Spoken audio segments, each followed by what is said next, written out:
Good afternoon and welcome to the 2021 President's Commencement Colloquy at the Curtis R. Priam Experimental Media and Performing Arts Center. Please keep your face mask on while seated in the concert hall and take a moment to silence all of your electronic communication devices. Please welcome to the stage Richie Hunter, Vice President for Strategic Communication and External Relations.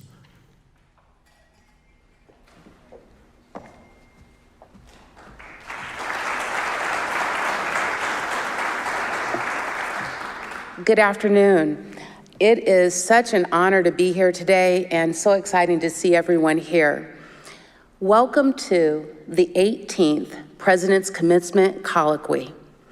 The Commencement Colloquy was established in 2003 by President Jackson to establish a forum for us to come together as the Rensselaer community and have a conversation on the eve of commencement with our honorary degree recipients. It is my pleasure to welcome, and I ask you to join me in bringing to the stage our host for today's Commencement Colloquy, the 18th President of Rensselaer Polytechnic Institute, the Honorable Dr. Shirley Ann Jackson.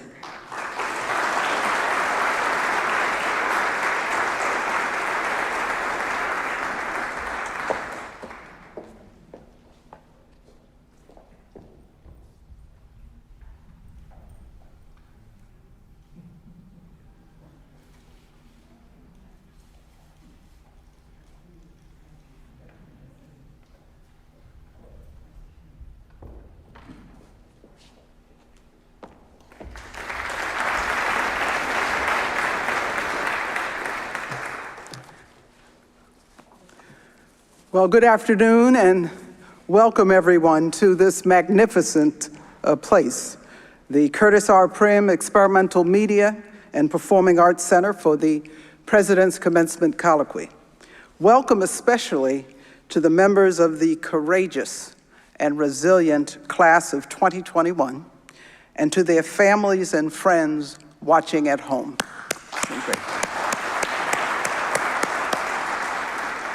Now, I have spoken over the years often about an underappreciated reality of our highly connected world. The fact that when there is a triggering event, we all are subject to intersecting vulnerabilities with cascading consequences. The COVID-19 pandemic clearly is such a triggering event with enormous public health, social, economic, and geopolitical consequences. And our hearts go out to everyone who has been affected, everyone who has suffered during this pandemic, including to the people of India, where many people in the Rensselaer community have ties who are struggling with a terrible outbreak, as well as to members of our community who are members of the Asian American and Pacific Islander community who have been targeted during a time that is fraught, and of course to the African American community that has had its own challenges, including disproportionate sickness and death during this pandemic. Other examples of such triggering events include the recent grounding of the container ship Ever Given, which disrupted an estimated $10 billion of global trade each day that it was stuck in the Suez Canal, and which still is affecting global supply chains.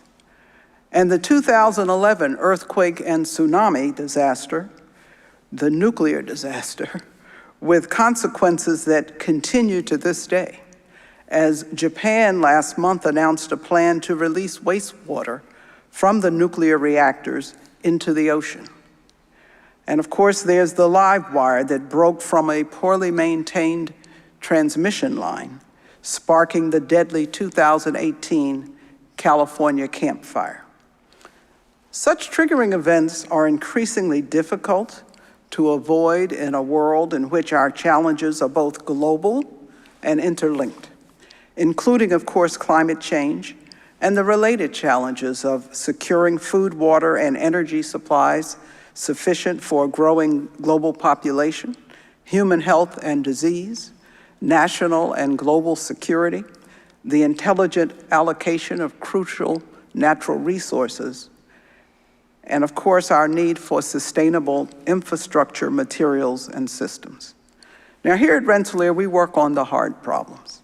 Indeed, here at the new Polytechnic, we serve as a great crossroads for talented people across disciplines, sectors, geographies, and generations who collaborate to address great challenges, using the most advanced tools and technologies, and to find the opportunity within those challenges, as Rensselaer people always do.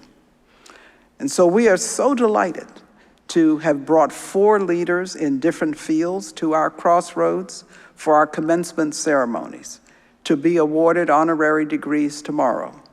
They too have taken on the hard problems and have shown the world the way forward. Today, our theme with them is Grand Challenges, Opportunities in Disruption. 2 of our honorands will contribute by video, and 2 of them are here with us to offer our graduates and all of us insights into transformative leadership. Please allow me to introduce our guests. Our first guest has served as president of the National Academy of Engineering since July of 2019 after a distinguished academic career. From 2007 to 2015, he was president of the Illinois Institute of Technology. Previously, he served as provost and executive vice president at Case Western Reserve University. His 28-year tenure on the faculty of Carnegie Mellon University included 8 years as dean of the College of Engineering and 11 years as head of the Chemical Engineering Department. From 2014 to 2020, our honorand served as a presidential appointee to the National Science Board. He was elected himself to the National Academy of Engineering in 1992 for contributions to our understanding of colloidal hydrodynamics and membrane transport phenomena. His awards include the Acrovos Professional Progress Award of the American Institute of Chemical Engineers and the National Engineering Award from the American Association of Engineering Societies. He earned a bachelor's degree from the University of Delaware and a doctoral degree from the University of Illinois at Urbana-Champaign, both in chemical engineering. So ladies and gentlemen, please join me in welcoming Dr. John Anderson.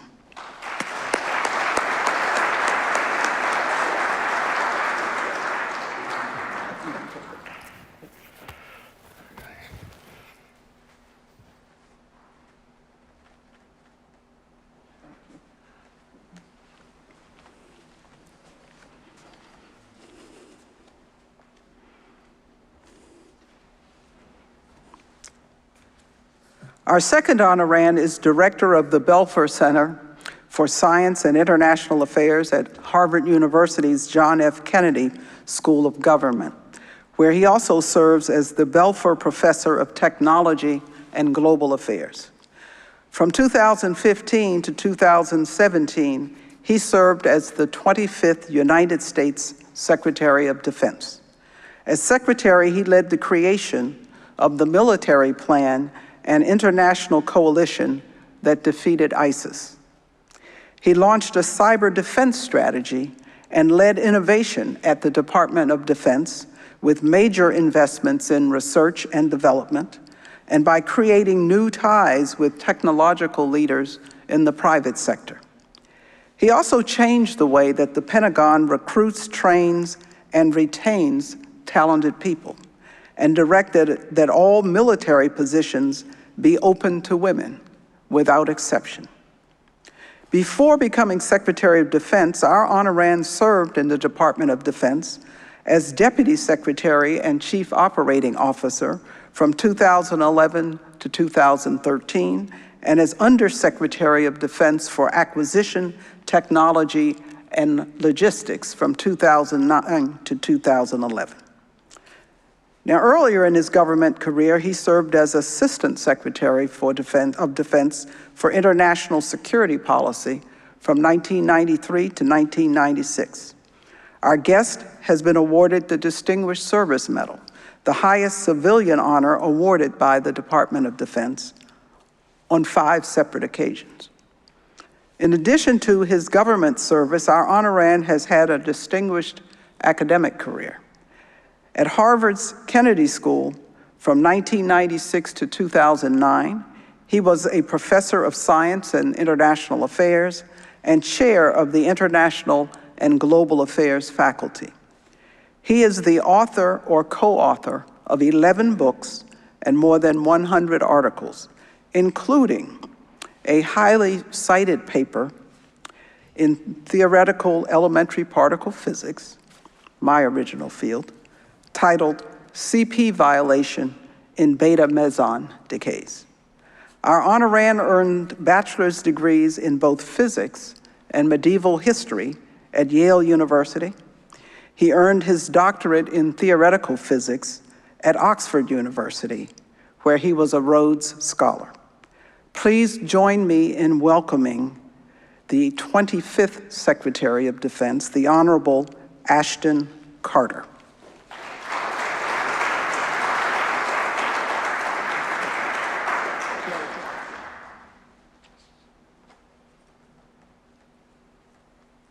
There we go.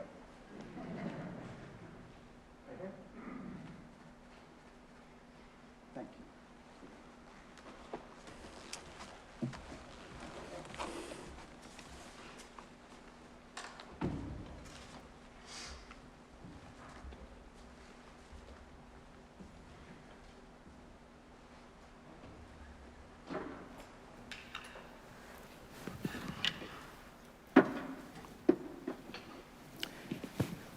Secretary Carter, Dr. Anderson, I thank you for joining us, despite the many restrictions imposed by the pandemic, which also has limited our allowed audience.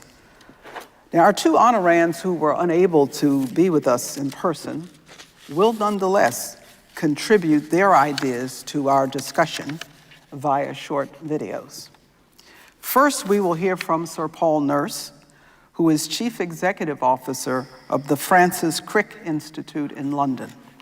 A geneticist and cell biologist, he discovered key genes that control cell division in eukaryotic cells, groundbreaking work that led to new treatments for breast cancer and to the 2001 Nobel Prize in Physiology or Medicine. He was knighted by Queen Elizabeth in 1999. He has served as president of the Rockefeller University and the Royal Society, and is currently a chief scientific advisor for the European Union. Ladies and gentlemen, Sir Paul Nurse.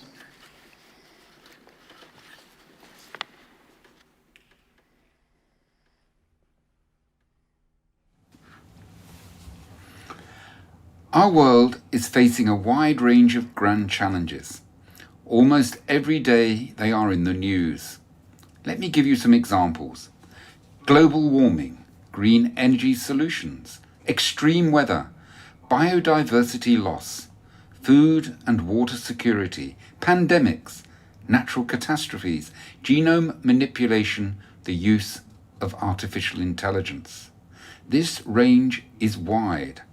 But one challenge that is common to them all is because understanding grand challenges and solving them relies on science and technologies based on science.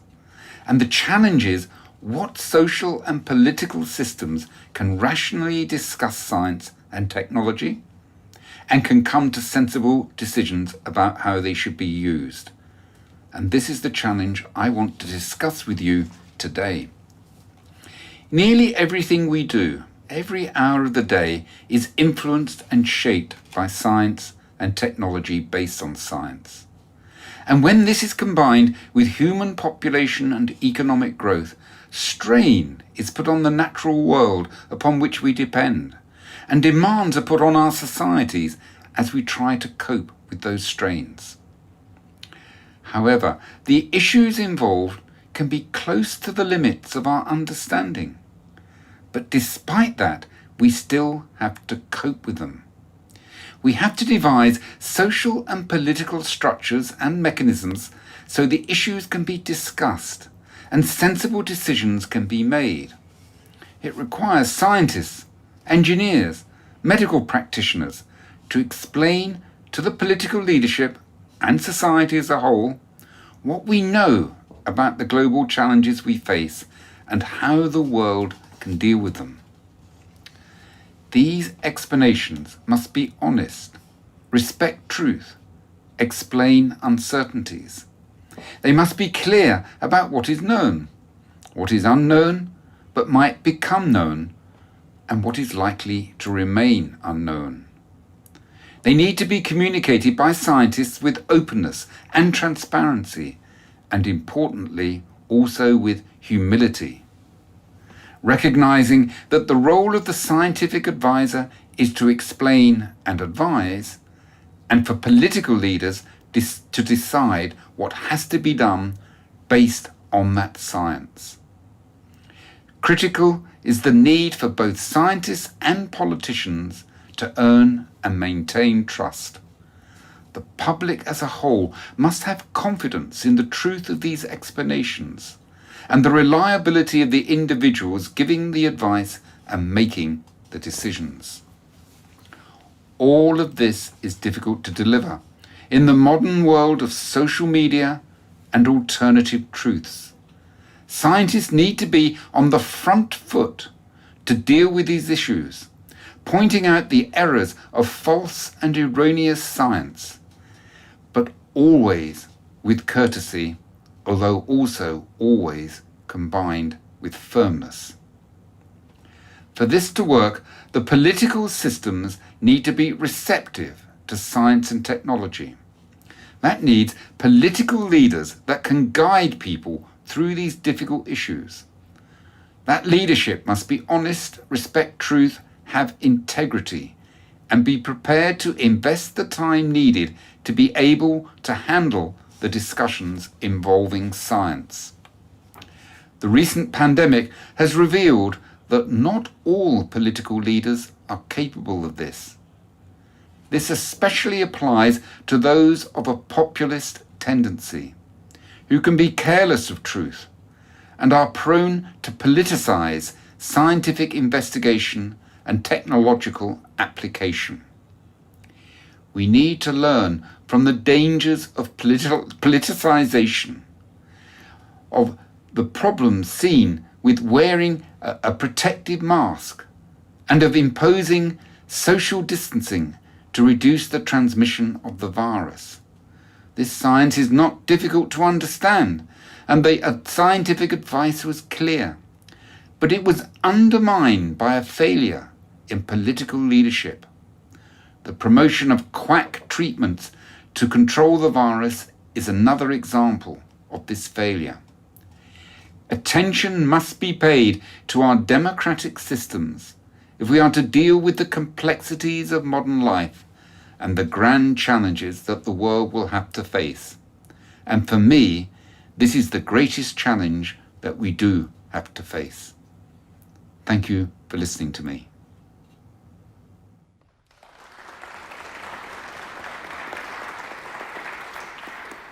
Now we will hear from Dr. Anthony Fauci, who has served as director of the National Institute of Allergy and Infectious Diseases of the National Institutes of Health since 1984, where he also is chief of the Laboratory of Immunoregulation. A leader in both basic and clinical research, his work is foundational to our current understanding of the regulation of the human immune response. And he has developed effective therapies for a number of formerly fatal diseases.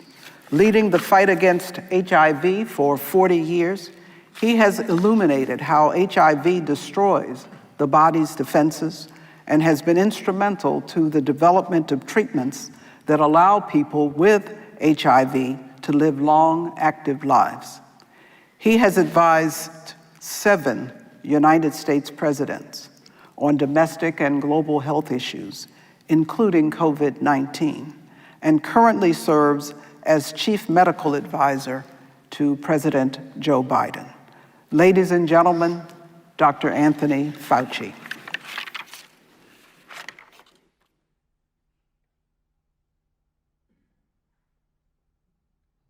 President Jackson, thank you for that kind introduction. The COVID-19 pandemic reminds us that in life, we must expect the unexpected, be it a global health challenge, a difficult truth, or an unanticipated opportunity.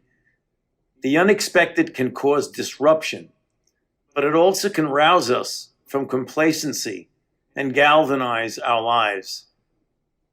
Einstein once noted, "In the middle of adversity is great opportunity."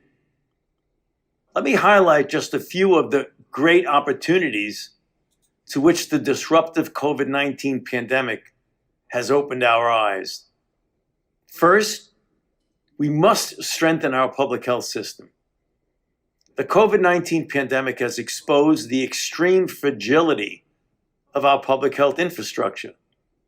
The nearly 600,000 American deaths from COVID-19 are a heartbreaking testimony to why we need to invest more in public health.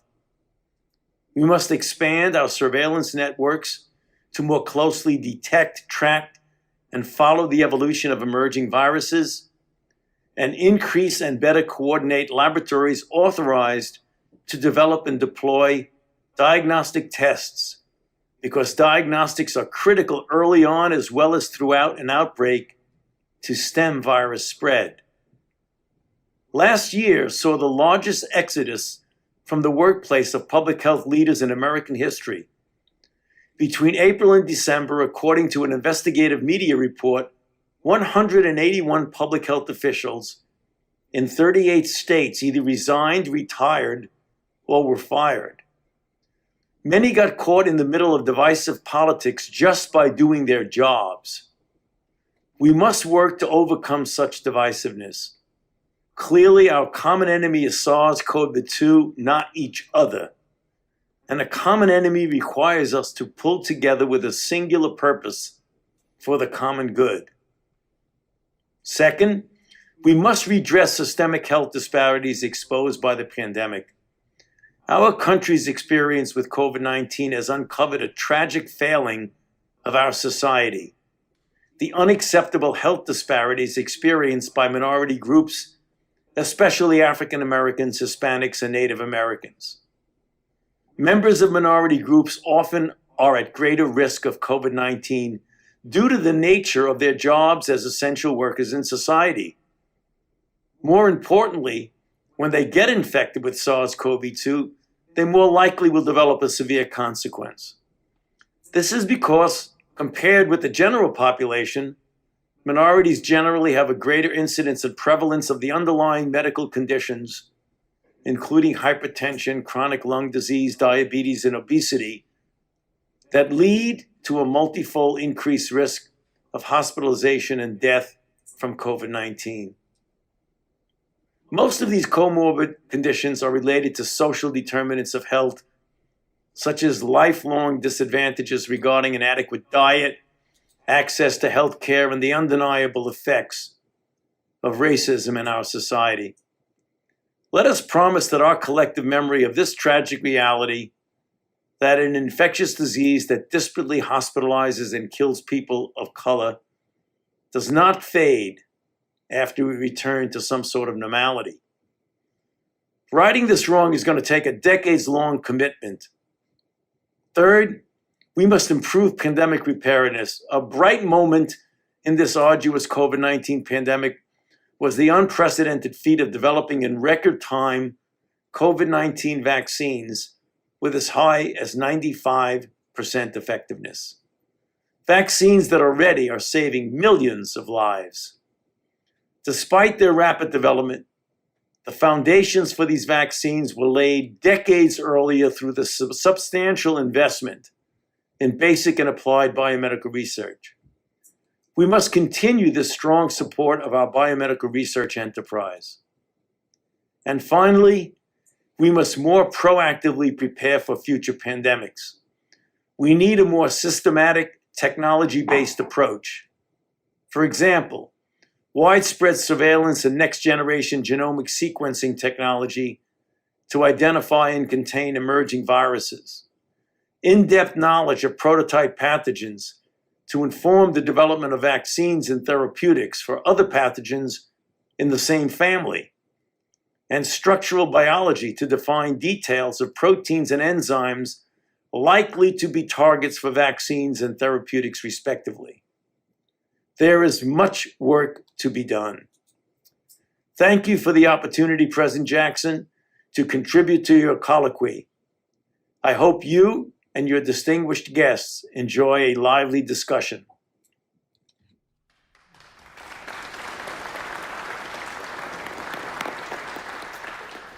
So let us begin. Secretary Carter, you know, it is interesting that the challenge that Sir Paul Nurse believes is the grandest of all is truly a communications challenge. The need for scientists and technologists to explain both what is known and what is unknown with clarity, and the concomitant need for political leaders to hear them and to heed them. And certainly the integrity of Dr. Fauci's communications during the pandemic have made him a revered figure to many. So Secretary Carter, you have spoken of the importance yourself of clarity in communications across a broad front in critical national security situations.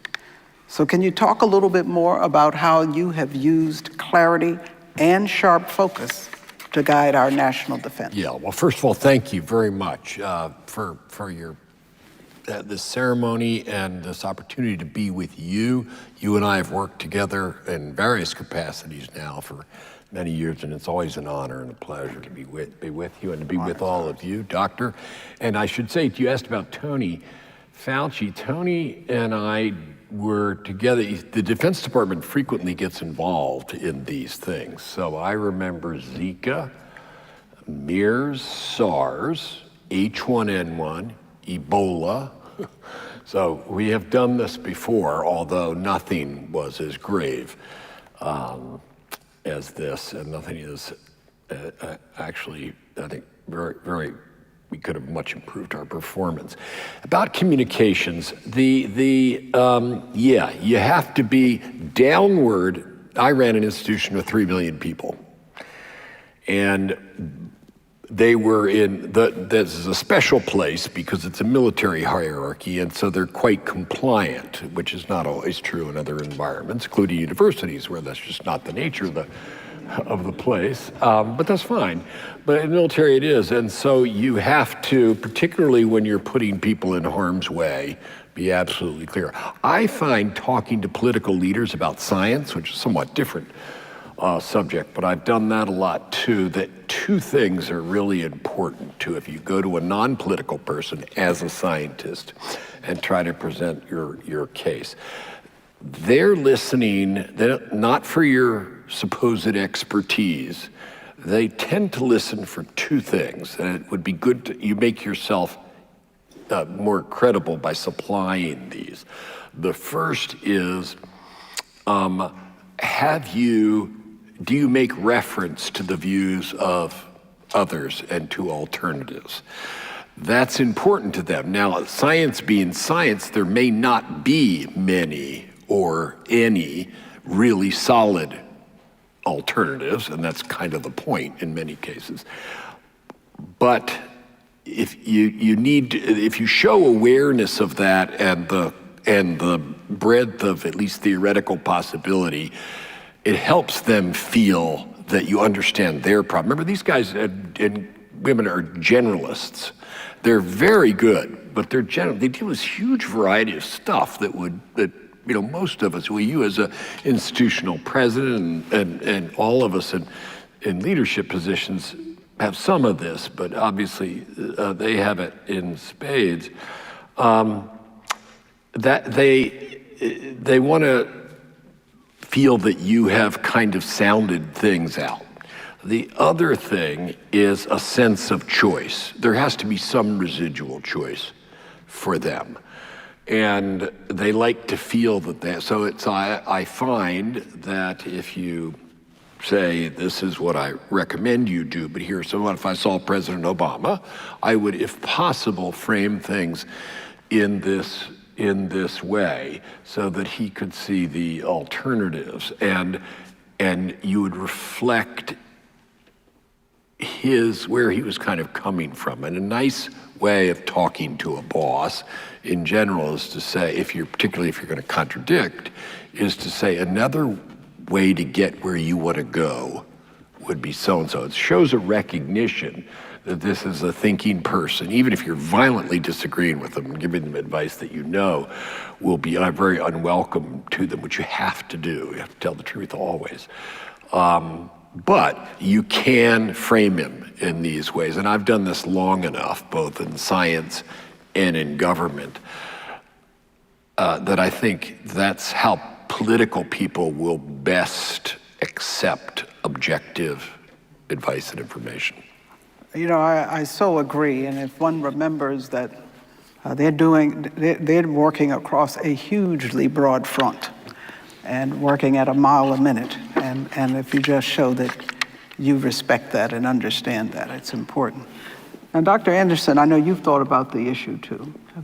Now, the National Academies operate under an 1863 original congressional charter approved by President Abraham Lincoln that charges those academies with providing independent advice to our national government on matters of science and technology.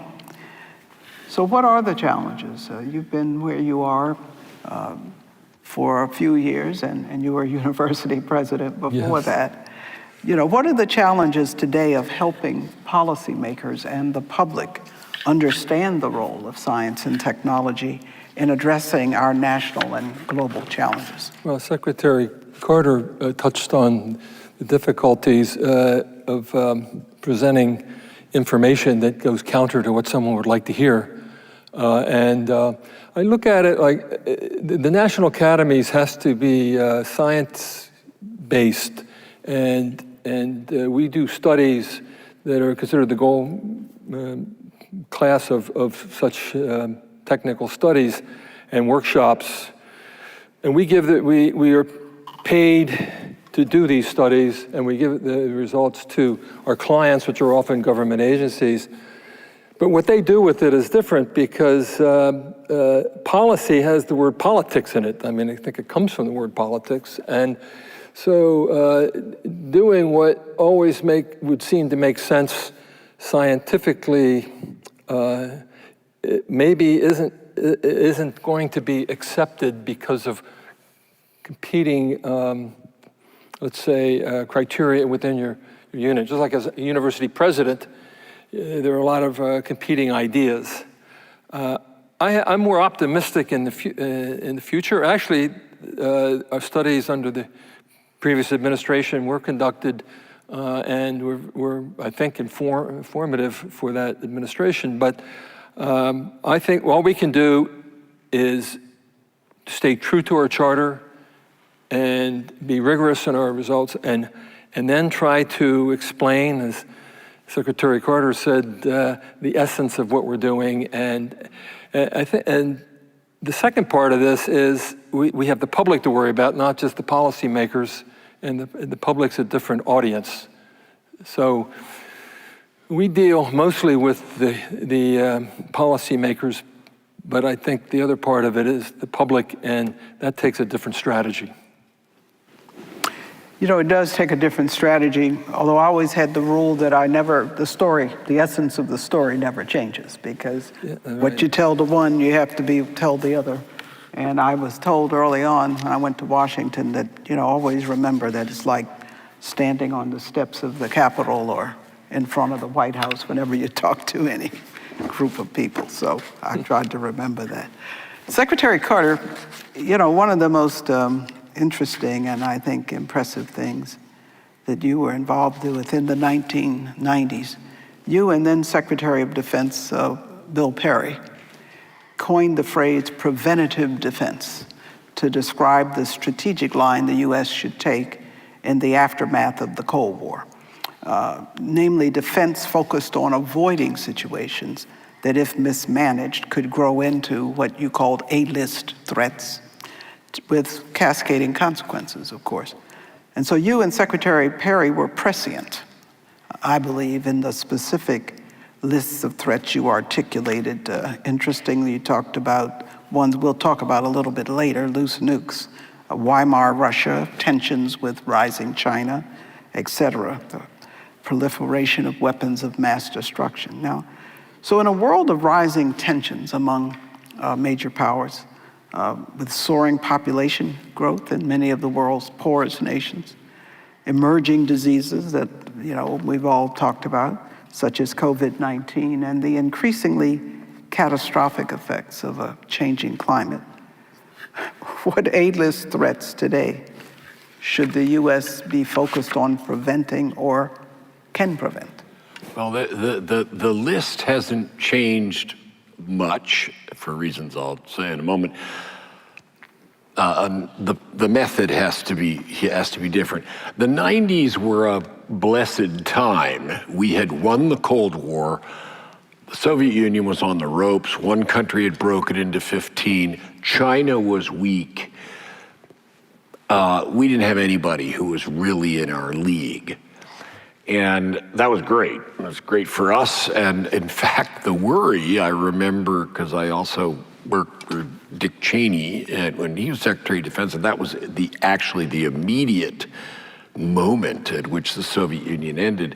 And the concern that he and Colin Powell, who was the chairman at the time, had was that the bottom was going to fall out of the defense budget. I mean, why the Cold War's over, so what's all this stuff for? A very reasonable question, a part of a citizen, and it was a quieter world. So what Bill and I, when we had office in that general era, turned our attention to was to use that period of time to, if possible, reduce the probability or at least delay the resurgence of major threats. So in this case of the Soviet Union was the first ever disintegration of a nuclear power. We had never encountered that before. That was a whole kind of different challenge. And so in my Pentagon office, I had people who targeted them, and I had people who negotiated with them, but I didn't have anybody who dealt with the former Soviet Union, and in particular, helped them maintain custody in the midst of a civil war of the largest arsenal of nuclear weapons. And remember, the stuff that these are made of, and the half-life of the relevant isotope of uranium is 300-some million years, and of plutonium 24,000 years, something like that. So once you make this stuff, it's around forever. So there's all this stuff all over the Soviet Union, and it was a society in turmoil and despair, and that's why we likened it to Weimar Russia. And and then we used to meet with Boris Yeltsin. There was a guy who was taking notes who sat in the back whose name was Vladimir Putin. And so we knew there was another Russia, and the idea that they could, but things went well for a long time, and we did secure their nuclear weapons. We should never forget. We remember what went bad in history, but that went better than anyone could possibly. Now another one was China, which of course, I gotta say that it hasn't turned out the way I think people in the 90s hoped.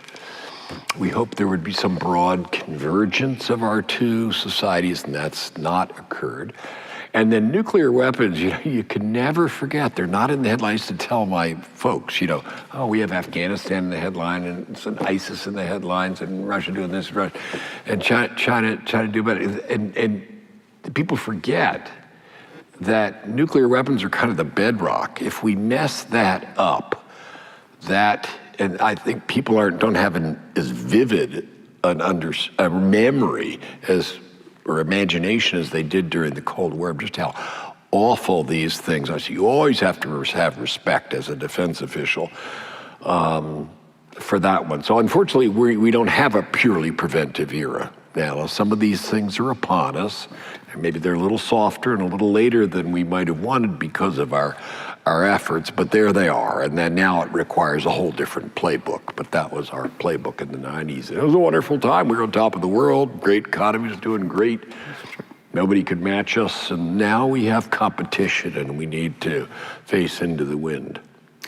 So what do you think are great strategic opportunities that as a nation we should be seizing? And how do we turn adversaries into allies, or at least friendlier adversaries? That is really the cardinal question, and I think a question that needs to be answered because it's been raised in recent years, and it was taken for granted for a long time, but it's a perfectly reasonable question, which is, to what extent should we wind ourselves up with foreign countries? Alliances, security partnerships, and people say, is this kind of us doing a favor for foreigners? And if so, why? And kind of what's in the deal here for us? And that requires explanation, and it did for me as Secretary of Defense, and I'm a strong believer in those partnerships. And because for us, they're force multipliers. If in a tight spot, we have other forces with us, it means that the chances are less that it starts in the first place, because one of the fundamentals of peace is an understanding between the military establishment. So my relationship with other secretaries of defense, even in adversarial countries, it's important to keep the communication channel open, to have a channel of trust, even if you're saying things to one another that are obviously unwelcome. And that's an important channel.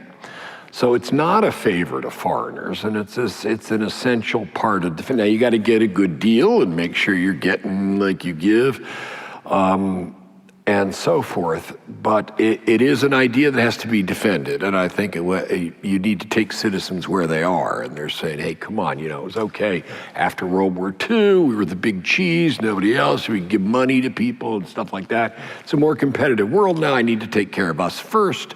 And why are you hanging around with all these people? Now, on a darker side, surely,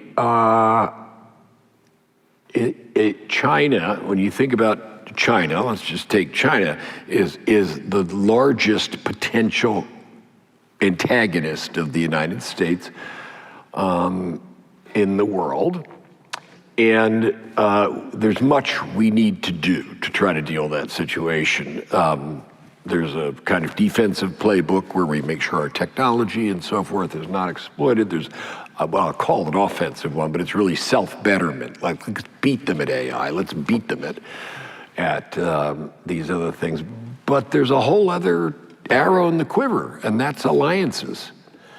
And people say, what are our strengths? Well, I can list our strengths, but one of them is we have all the friends and allies, and they don't have any. And that's a treasure to keep. And if you're a business person and you say Asia's big, great, it is, but half of it's not China.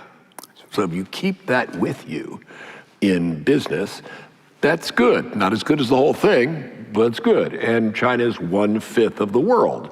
So I'll take the 4/5 if 1/5 gives me trouble. But I think the important thing is you got to make the case. As Secretary of Defense in the old days, NATO, everybody said, oh, NATO, of course we have NATO in Japan and all these places, and we have troops there and so forth. And then the question's raised, why? You got to answer it. It's their stuff. They bought it. They get to understand why the heck you're where you are. So, Dr. Anderson, avoidable calamities are something that you too have written about, citing both the devastating winter grid failure in Texas and the logistics snarls of the COVID-19 pandemic as examples. And you wrote an interesting piece as recently as March in Issues in Science and Technology. It's called Peer Reviewed by Reality, What Mars and Texas Tell Us About Engineering. So we have an audience today that includes many future leaders in engineering.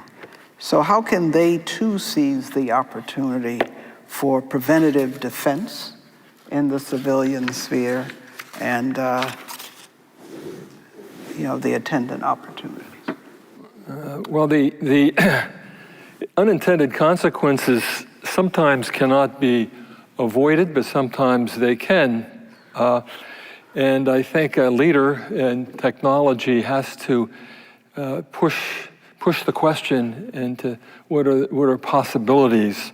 It's not just necessarily the best design of a system or a process, but what's going to be the impact either on individuals or on society. If we develop a highway system, or we pick certain places to put the highway, but will we segregate people that way? Will we disadvantage people that way? Two examples I used in my article were lead for gasoline and Freon to replace ammonia. Now, both of those look pretty good. The same person did both, Dr. Midgley, who became a member of the National Academy of Sciences before the NEE was formed. And on the ammonia one, ammonia used to be used in refrigerators, and it was toxic, and it hurt and killed people. So Freon was perfect, it seemed, chlorofluorinated hydrocarbon, and Midgley showed that it was harmless. In fact, he did a demonstration where he inhaled Freon. It was fine, he didn't die. It was perfect. It was at a public event. People were gassed on it. So it replaced this toxic material, ammonia, that would be in the refrigerator. Little did we know that Freon later on would be the culprit in the ozone hole and destroy the atmosphere. Now, I don't know that one could have ever been seen. I mean, you can ask questions of, this stuff is leaking to the atmosphere. Because you'd ask yourself the question, where's it going to go? But the chemistry wasn't known then, so it's a tough one. On the other hand, with lead in gasoline, you got better mileage, reduced energy usage, automobiles ran better, and so on. But they should have known that the lead had to go somewhere, comes out of the pipes, okay? And all they were looking at, the policymakers then and the business people, were that the workers were safe because we could make the leaded gasoline without getting the workers injured. But that example, I think that's an example where the unintended consequence should have been seen. So you can't always see it, but you should always ask yourself the question. And I think this is a place where the social sciences can really inform engineering. And I think that as engineers of any stripe, we should be looking to the social sciences for help and try to just anticipate, if possible, some negative effect of technology. I am pro-technology. I don't want to give people the impression I'm not, but I think we try to minimize such risks and do good, not do harm. Right. So, Secretary Carter, I'm going to take you back a little bit. You had started and alluded to some of this. In the mid-1990s, both of us actually worked to avoid a preventable disaster after the breakup of the Soviet Union by addressing poorly controlled nuclear weapons, reactors, and materials in Russia and the newly independent states.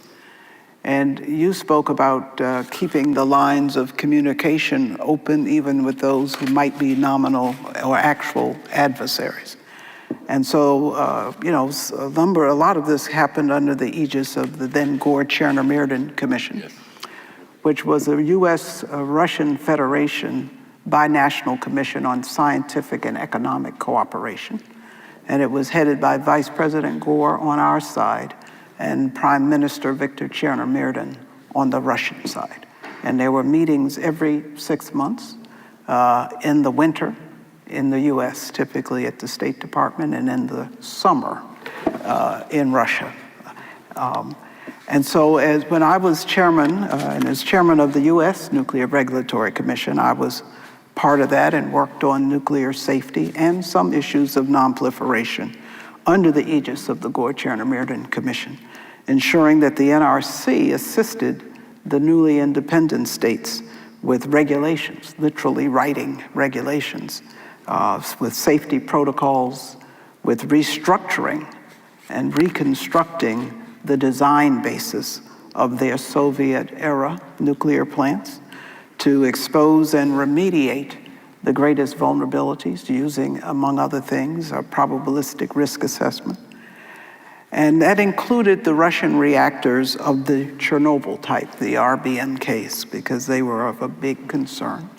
And this was all against the backdrop as well of securing nuclear materials. So you were Assistant Secretary of Defense for International Security Policy, and you were responsible for the Nunn-Lugar program that was so effective in eliminating nuclear weapons in the Ukraine, in Kazakhstan, in Belarus, and in stabilizing the Russian quote-unquote military-industrial nuclear complex. So tell us the lessons you garnered from that time, and how concerned should we be now with Russia's current nuclear modernization program, as well as other nuclear threats. Well, those were great days, weren't they? I mean, it was really, that's fun. You really felt that you were participating in a unique moment in history when you had the opportunity to pursue security cooperatively, whereas a lot of my life is not like that. Not like that with North Korea or ISIS or.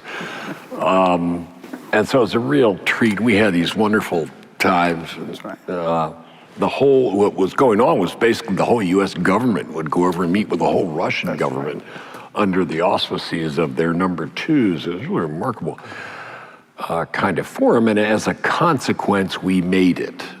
And you couldn't have foreseen that. And to do that, we had to spend, and I was spending hundreds of millions of dollars a year in these countries. Just think about how do you do that and make sure you can satisfy the U.S. taxpayer that there isn't stuff getting siphoned off. And we never operated in these places before. It was like and we in the Defense Department, we've never done stuff like this. We built stuff for ourselves, but it was it required, I had wonderful people who really knew how to bend their imaginations to an entirely new task.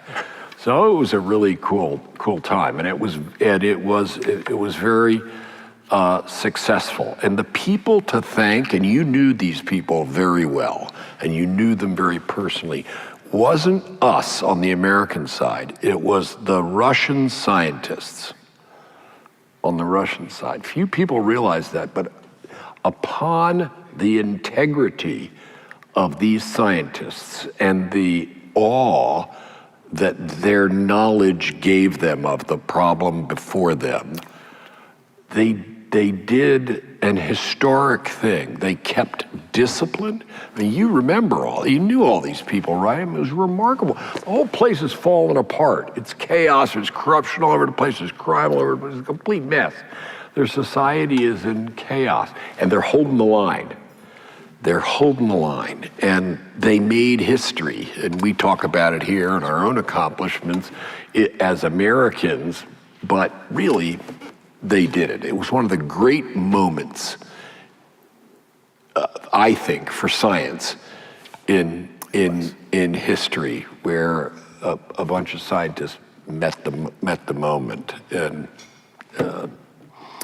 well, it's interesting about that in the sense that many people don't also understand that many of the leaders, even during that period as well, in South Korea, were people who were educated in science and engineering in this country. And so there were a lot of personal relationships, and that allowed us to be able to do things that we might not be able to do vis-a-vis what was happening as well with North Korea at that time. But let's fast forward a little bit. So at the Pentagon, you made cybersecurity and cyber defense a priority. Now, as you know, we all know, I guess, the recent SolarWinds attack, which the White House has attributed to the Russian Foreign Intelligence Service, actually penetrated the business networks of the National Nuclear Security Administration. And that's the arm of the U.S. Department of Energy that is responsible for the military applications of nuclear science, including the stewardship of the nuclear stockpile. And it revealed what some felt was an alarming vulnerability, but it was the business networks. But now we've just had a recent ransomware attack that shut down one of the nation's largest petroleum pipelines. And many of these attacks, and this is the point I want to ask you, many of these attacks originate outside our borders, but affect civilian infrastructure inside our borders. And so I think it would be helpful to the group to understand a couple of things. One is, what is the difference in such a situation between what the Defense Department is responsible for and the responsibility of domestic agencies such as Homeland Security and the FBI? What do we need for cyber defense? And here's an embedded question. When does a cyber attack cross over into being a kinetic attack? Got it.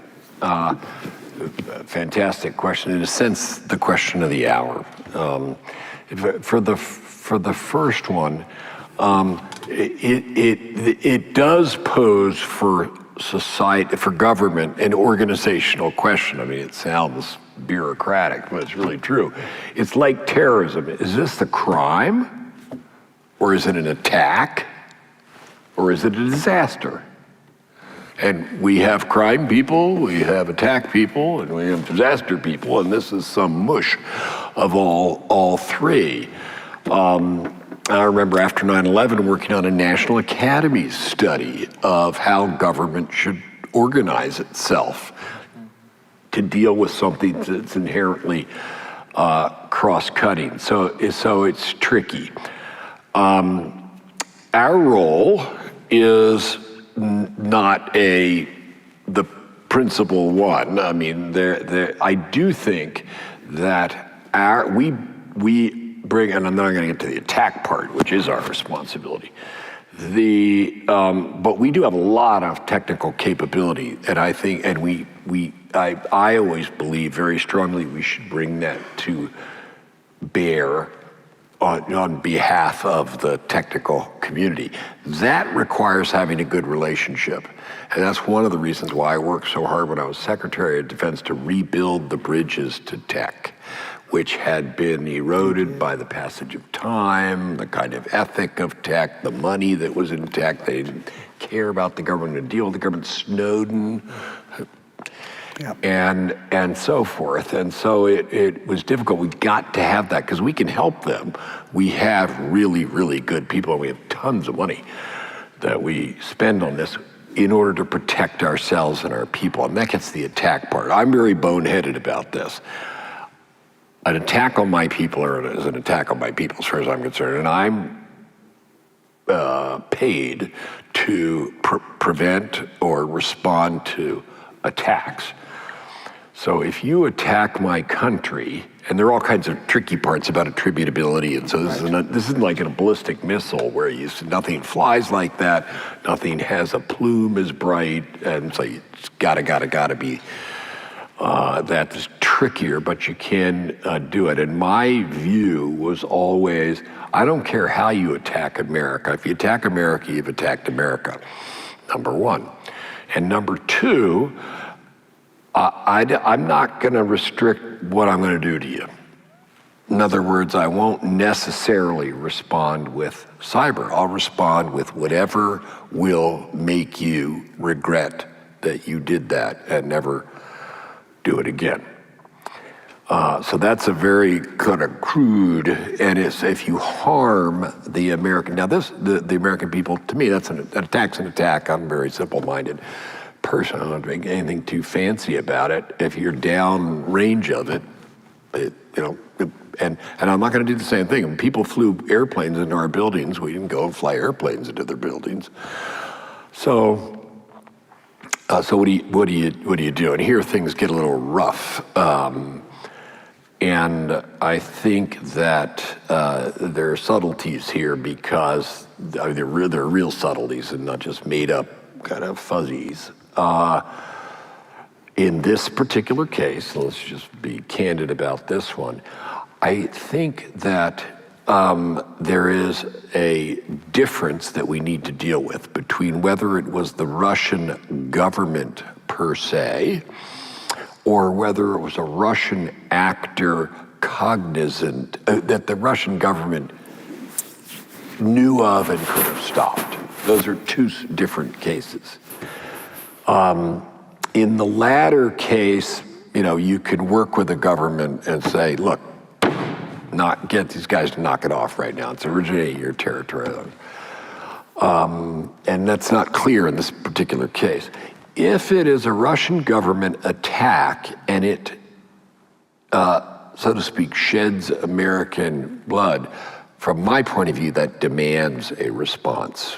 Now, not everybody agrees with me about this, and I'm a little rougher maybe than some people are, but I believe, let's be frank about it, it's Russia, China, North Korea. These guys respond to pressure. And the idea that pressure is dangerous can be a mistake. Sometimes the much more dangerous path is to let this keep going until you can't possibly ignore it anymore. And I think that we're drifting in that direction and have been for some time in cyber, and this is one person at least, and I know not everybody's with me on this, but who believes an attack is an attack. And if you attack my people, I'll do something to you, and I'm not necessarily going to do it with a keyboard.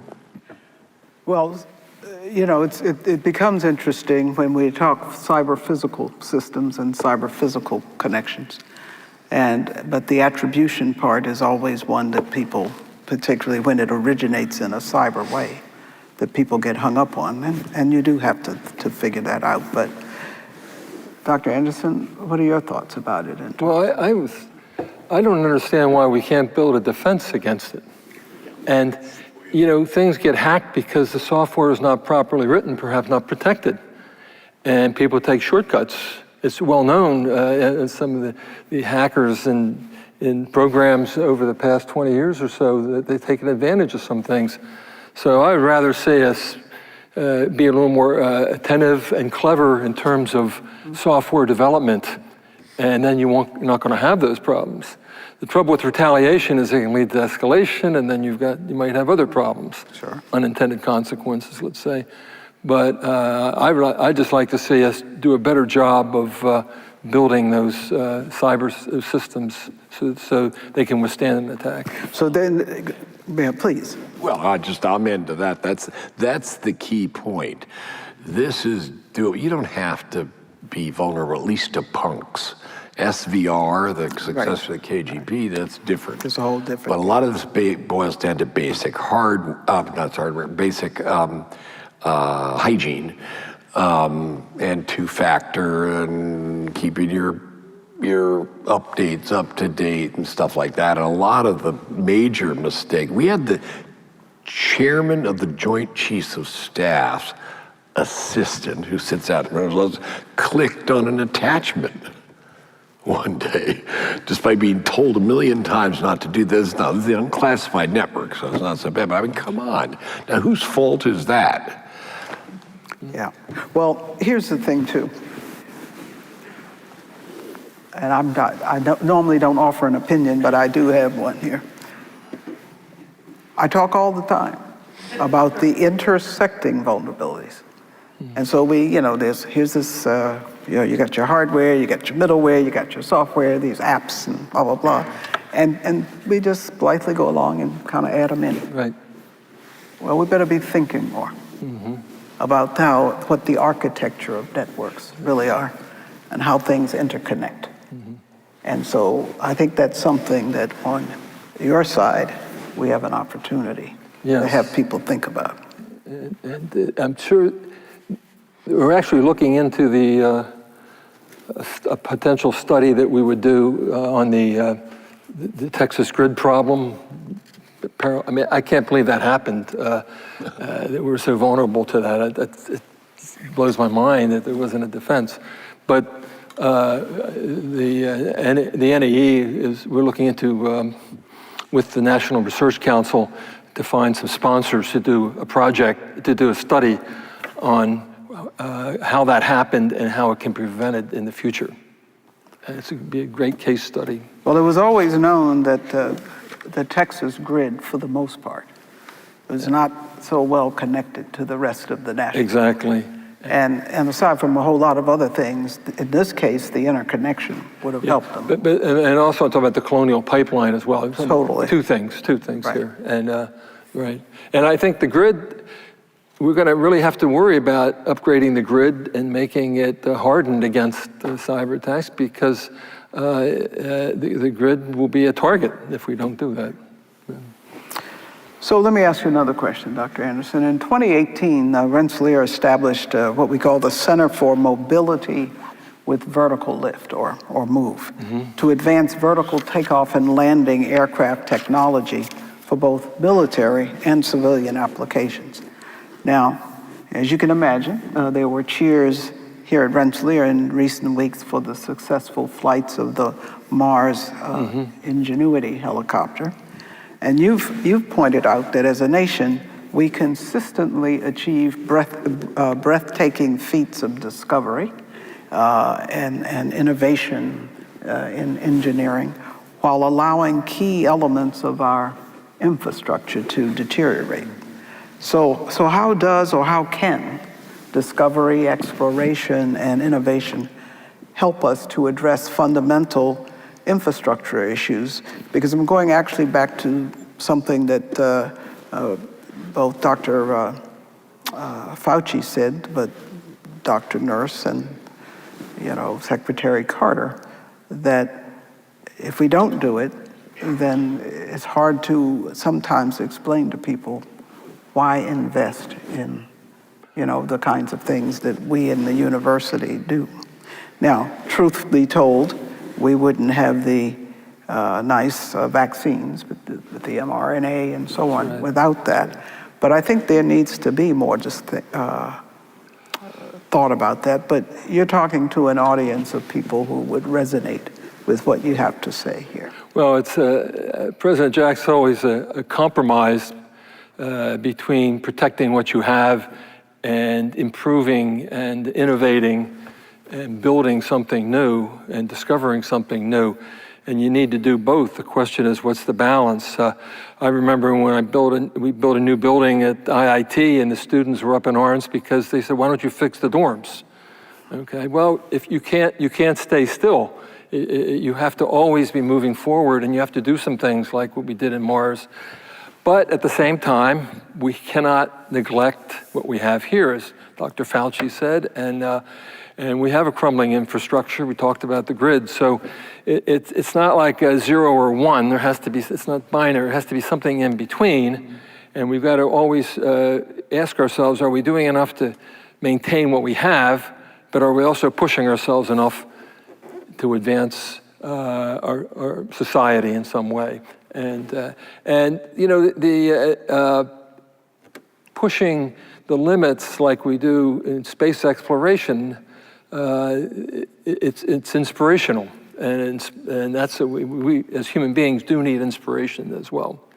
And so it's a balancing job. I don't think there's an algorithm that says you do X% of that and 1 minus X of that, but you do have to look at both sides. Well, you're right about what university presidents face, because when we built this place, it was, why are you building it here? Yeah, we're an engineering school, but I think things have changed. Well, the other thing is, like, what would RPI be like without this building now? You ask yourself, and no one can probably imagine it. When Chicago built Millennium Park, everybody up in arms about Millennium Park, and now no one can imagine Chicago without Millennium Park. So it's always this, it's hard for people to see ahead what is really necessary and what drives human beings. I do think there's an opportunity with infrastructure, though, to use new engineering approaches and materials and so on. And to use data and technology in new ways. Secretary Carter, back to you for a moment. You alluded to, and in fact you received quite a bit of praise for creating closer ties between the Pentagon and the American technology enterprise and technology leaders. in order to bring innovation into national defense more strongly. But can you talk a bit about the challenges of phasing out legacy weapons systems that do not answer the moment? Yeah. And is the military, but you may not want to tell us everything, ready for the era of artificial intelligence, quantum computing and communication, and CRISPR gene editing? John hit it just exactly right. You have to keep going forward. And everybody wants to cling to what they have, including us in the defense force, human nature. And we're just not going to have the same stuff. We used to have everything new that you mentioned in digital, in bio, in material science, in flight, and on and on. And all those fields, we have to be what Lyndon Johnson called the firstest with the mostest, wherever we possibly can. And inevitably, that's going to mean leaving something behind. And people don't hear that. I'll give you a couple examples. I think it's actually, I have a concept of a path for most of these things. And it's not, in many cases, as violent as you might think. So let's take the aircraft carrier. That was a sensitive one, right? We have aircraft carrier. I mean, aircraft carriers around now. It's getting really easy to target these things and getting really, really hard to defend them. So there's some places against some enemies that it's not going to be possible to operate an aircraft carrier. And that wasn't true some time ago, but it is what it is. And we try very hard to make that not so, but it is so in certain places. Now, what does that mean? It means that carriers are still good for other things. So we do, from large ships like this and marine amphibious carrier-like things to hostage rescues, operations like the Fukushima assistance, and much of what we do in Afghanistan is from aircraft launched at sea. Even though the Afghans can't attack our other landlocked country, can attack our carriers, so there is still a use, but we need to be honest about what's going on. And you can keep going. You can talk about manned aircraft, if you like manned, we mean as staffed aircraft, whatever you want to say. Well, I started the B-1 bomber. We started a new fighter program. And I'd answer the question, should this be, can we even have one at all? It doesn't make any sense anymore, number one. And number two, a human being with a white scarf on, is this sensible? And it's too long to go into here, but there's an answer to that is ultimately no. There does not need to be and shouldn't be. Infantry. We've already replaced it. I worked a lot on the counter-IED fight in Afghanistan and Iraq and Syria. And it's already the case that most of the time, if you're going to go somewhere and defuse or try to detect an IED, you don't send a person anymore, we send a robot. Because why would you ever put somebody in harm's way? Now, so if you're taking a building, for example, the first person through the door who clears the room might be a robot. But the squad leader will still be. So these things are going to happen. And you need to be able to paint the picture to people. You can't just fight this. This is going to happen. If you want to have excellence, you can't let this stuff, your past, drag you down. And they have to relentlessly, and I think this was John's principal point, keep doing the new stuff. You just have to keep pushing it. And history kind of takes care of the old stuff. So there's a time of, I think, huge flux in military affairs, and nothing we do can be done without a relationship with the. That's the American way of doing defense. The Soviets tried the opposite, doing everything in-house. Didn't work out very well for them. I used to tell people, come to the Pentagon, and I'd say, remember, we don't build anything here. It's built out. True. And the technology comes from the private industry, so you have to have a decent relationship, and that means having a relationship with your society, which is one of understanding and trust and respect for your mission, but you got to respect them too. So let me ask you this other question. You know, in September, it'll be 20 years since the 9/11 attacks on the World Trade Center. And you know, that spurred the war on terror. And that included the campaign against ISIS, which, you know, the coalition campaign, which you actually planned. But now we're looking at withdrawing our troops from Afghanistan. Now, and that's amidst violence that includes a recent bombing at a girls' school in Kabul. And, you know, there are attacks by the Taliban on Afghan troops. So are there any lessons we should take away from that war on terror? And do such wars ever end? Yeah, I'm going to give a view that is not necessarily any longer a popular view, but it is, I believe, right, which is the endless war formulation.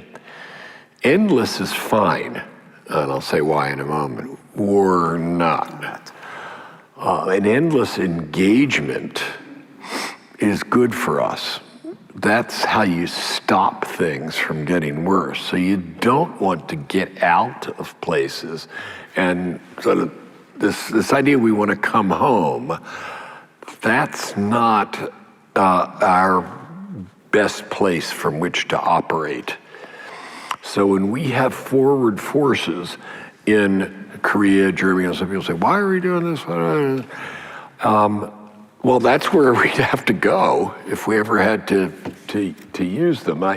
Don't forget that. So we don't want to, for our own sake, let alone the sake of Afghanistan, to recede entirely from the scene. Now doesn't mean in there fighting, and that hasn't been true actually in a whole lot of direct fighting by us for some time, but it means staying. And I always remind people we could not have gotten to Abbottabad without Jalalabad. Think about that a moment. Look at a map and say, you know the guy's there. You know he's in Abbottabad. How do you get there? And without Afghans, I mean, it's a long way in South Asia, and we couldn't have done it. I just know we couldn't put it together. It's just way too far for carrier-based. And we would be watching this guy who killed 3,000 of our citizens in impotent frustration, pacing in his backyard. And so it's not a bad thing to have friendly people who share our values and our perspective on what security is and what decent treatment of human beings, including, importantly, women in Afghanistan is, who allow you to operate there. And that's gotten a bad odor. Everywhere. This isn't in one party or another. It's kind of very universal, but I don't share it. I like when our folks are there. They like when they're there. And they got to be somewhere. So you want them in Colorado or do you want them where the action is? In general, they'd like to be there. In general, well, you don't keep them there too long, and so nobody wants to die, and nobody really wants to fight, but they want to be engaged. So endless war needs a little unpacking, I think. I don't like the formulation. So let me turn a little bit now. I want to talk briefly about technology and trust. So Dr. Anderson, I'd be interested in hearing you talk about this. The rapid development of the highly effective mRNA vaccines for COVID-19 has been a triumph of American science. And of course, it took longer to develop than most people, the foundational pieces. And a great deal has been written about that in the press, about it being a triumph. But can you tell us how the development of the mRNA vaccines, and I know this is not your field per se, but people could understand a little bit, how it is also a triumph of engineering. starting with the delivery vehicles for mRNA. You know, it would be much better if you had Professor Dordick up here talking Yeah, I know. about that, 'cause he He's knows out a whole there. lot more than I do. I got a lesson from him last night, so I'll try to repeat some of it. It's pretty good. But you know, the idea with mRNA is you're not affecting the DNA of the host organism and put it in there, so that's good. But you somehow got to get the RNA expressed into the antigen, and so the formulation was important. And as I understand it, take the Moderna vaccine, where the engineers, Bob Langer was one. He's a chemical engineer at MIT, and others worked on the development of a matrix where you could put the mRNA embedded in that, and that somehow the cells would recognize it, and the human cells, it's injected, and then start expressing the protein from the mRNA. So it's a packaging, kind of a packaging deal of how you're going to safely invade your human cells with this. I think that the engineering, though, really came into greater fore in terms of scaling up the production of these vaccines, and with supply chain issues, with quality control issues, very tight quality control, manufacturing, the storage, all kinds of things with that. It's just miraculous. So while Dr. Fauci was correct that this is an amazing development over a period of decades, actually, with the mRNA, getting it into the cells is a different matter, and that's where the engineering came in, is how to get that to happen, and then how to manufacture this on a large scale. We also saw, however, the National Academies did a study of the allocation of vaccines for COVID-19. Came out recent. It was done very quickly.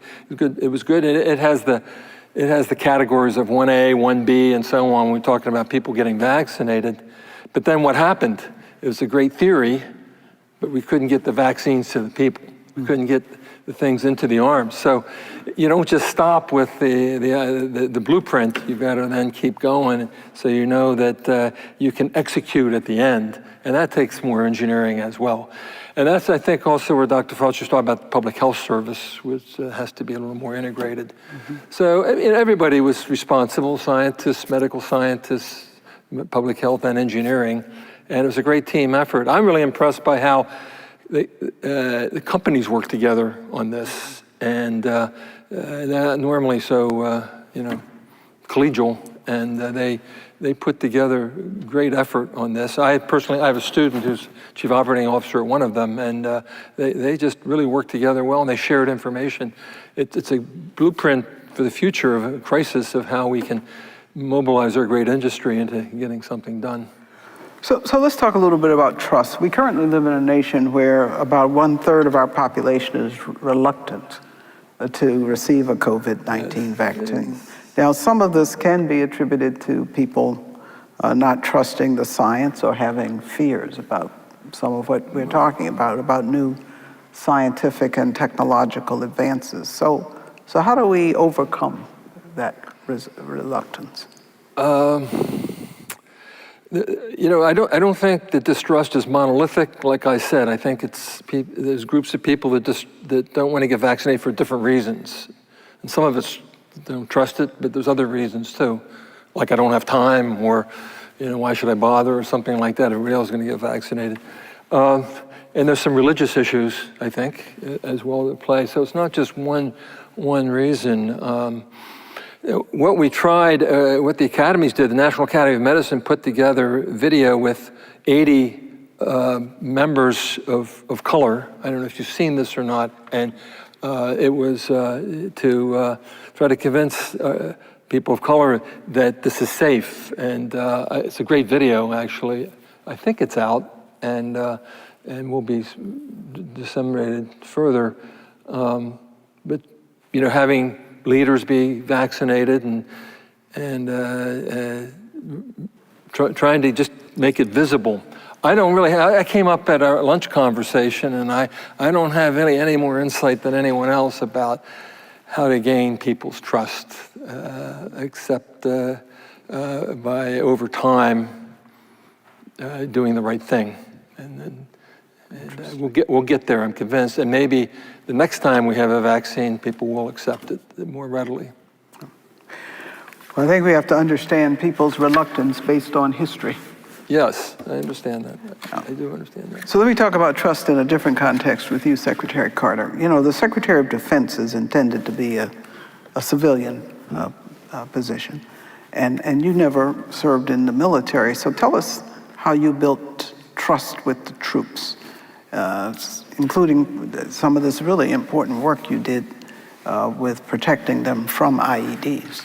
Yeah, I was in the Vietnam generation, great draft, and waited for a number of things. So it was different. It was actually never an issue for me, and part of that was just I'd been around for a long time. I knew all these people since they were, in some cases, lieutenants and captains, and then they were. Now that's unique because there aren't that many secretaries of defense who have as much history as I had. But let me deal with the civilian military thing in general. It is real, but I think it's completely tractable for a Secretary of Defense. You are both the president's person who makes the Constitution real. If it just said he was Commander-in-Chief, or she someday, Commander-in-Chief, and south of that there wasn't any structure, it wouldn't really matter. It does not, the president really is Commander-in-Chief unless his people who reflect his will, and after all he got elected, he gets to, are the people who are actually running the department. So I think the supremacy of civilian rule over the military is, it's in the Constitution, and somebody say it has to be made real somehow. So on the one hand, I'm that. On the other hand, I am the steward of 240 years of history, tradition, and profession. And you can't turn over the military every 4 years like we turn over this layer at the top of government. You can't have, and this is true everywhere in government, as you know, in these agencies, there's real depth. These people really know what they're doing. And they don't come in and out and so forth, and they'll do what they're this deep state thing I never really bought. Most people who are in government understand this perfectly well, that the political people are the boss, but they do have expertise that we need, and we need to have that respected. So I always made sure the president had professional military advice. So Joe Dunford, my chairman, Joe and I would go in. Now, it just happens that Joe and I almost always saw something the same way, and so we were going to recommend the same thing. But if Joe didn't, I made sure Joe got to say, because this is a person who's been around for a long time. And this is what he has done the entire time. And he has an optic that you and I don't have, and you should hear it. So I think it works. It's worth saying something about just civil-military relations in general. The reality is that a very small fraction of you will be in uniform. That's not a problem, that's actually kind of a fact, because there are 4 million people who turn 18 every year, and I only need 250,000 of them. So that's 1 in 16. I don't want the other 15, 16s. They don't want to be with me, and I'm sorry to say, in some cases, they don't meet our intellectual requirements, or they're obese, unfortunately, all too often in our, so I don't want them. And so, people say, do I want to draft? I don't want to draft. I want to pick people. I need really, really good, but I want to pick them. And I need to attract them. I know that I'm in the labor market. I got to make service attractive, and so, but I don't want to draft. I don't. Now, I think, it's kind of the theme of why we're here. that everybody should have respect for public work and participate if they can. And there are other ways to do that than military service. I always found it was doable. We knew, I and the senior uniformed people knew what we were doing, had mutual respect, and it worked out fine. And that was true through the ranks as well. It is funny that I used to go in when I was undersecretary with a 4-star general who was a friend of mine, and my wife is here somewhere, and we would go to the hospitals. And this is a sad story because this is the time when every weekend we were going to hospitals, and unfortunately every weekend there are people coming in from Bagram or Baghdad. And so in my room there'd be a young spouse, wife most of the time, maybe holding a little baby dad's never seen before, or mom and dad, and so forth. And your deputy secretary of defense was a vastly outrank in this job, but this general has stars on. And they say, well, I don't know who this guy really is, this guy in a suit, and so to the troops, you're kind of a suit. And there you gotta recognize that and talk to them. I think it's doable. We've done it for 2.5 centuries, damn it, and we can keep doing it. We have to keep doing it. And I think it's doable. You know what you're doing, you can handle that. That's interesting. So, Dr. Anderson, at the time of the Arab Spring, people felt that social media was a critical tool. But, over the years, there's a belief that social media have been exploited by terrorists, domestic extremists, and even foreign governments to sow division around the world with misinformation. And you've spoken to this quite a bit. So what lessons should the class of 2021 take away from that about technologies that initially seemed to be a force for democracy, for good, and today another example of unintended consequences. Exactly. Right. You think that bringing people together in communication, make it easier to communicate, that what can be wrong with that? That's got to be good for everybody.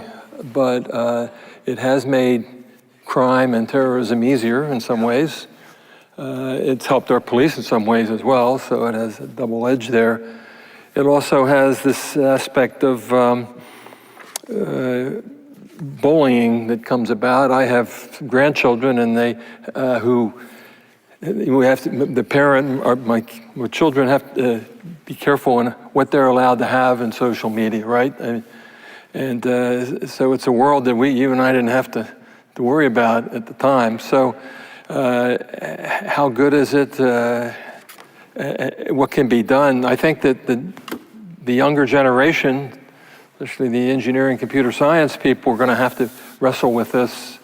And I don't know what regulation there can be, because you're always bumping up against freedom of speech.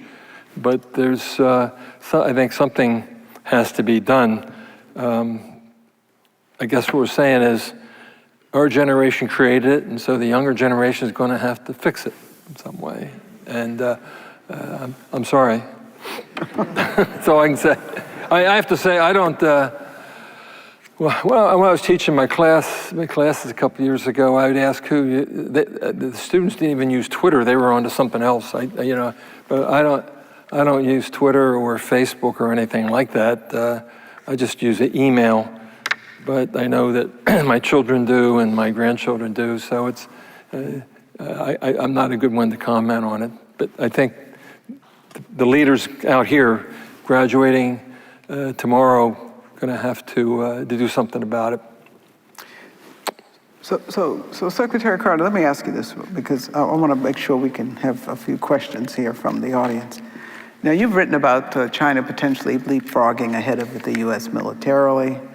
But China is a really unique case because it also is an important trading partner. And But it, it is increasingly an economic and geopolitical rival. And of course, China has been expanding its sphere of influence, and I've spoken about this, by building infrastructure and trade in emerging economies through its Belt and Road Initiative, including both a digital and vaccine-based component today. So, but you also talked about the importance of engaging. And so how important was, and as well as how you work with our allies to counter and work against things we don't want to see happen. So how important was the Trans-Pacific Partnership? This was a big one to walk away from. It was a mistake. And I'll say why. And remember, both candidates in 2016 were going to walk away from it. So this is a big mistake, and here's why.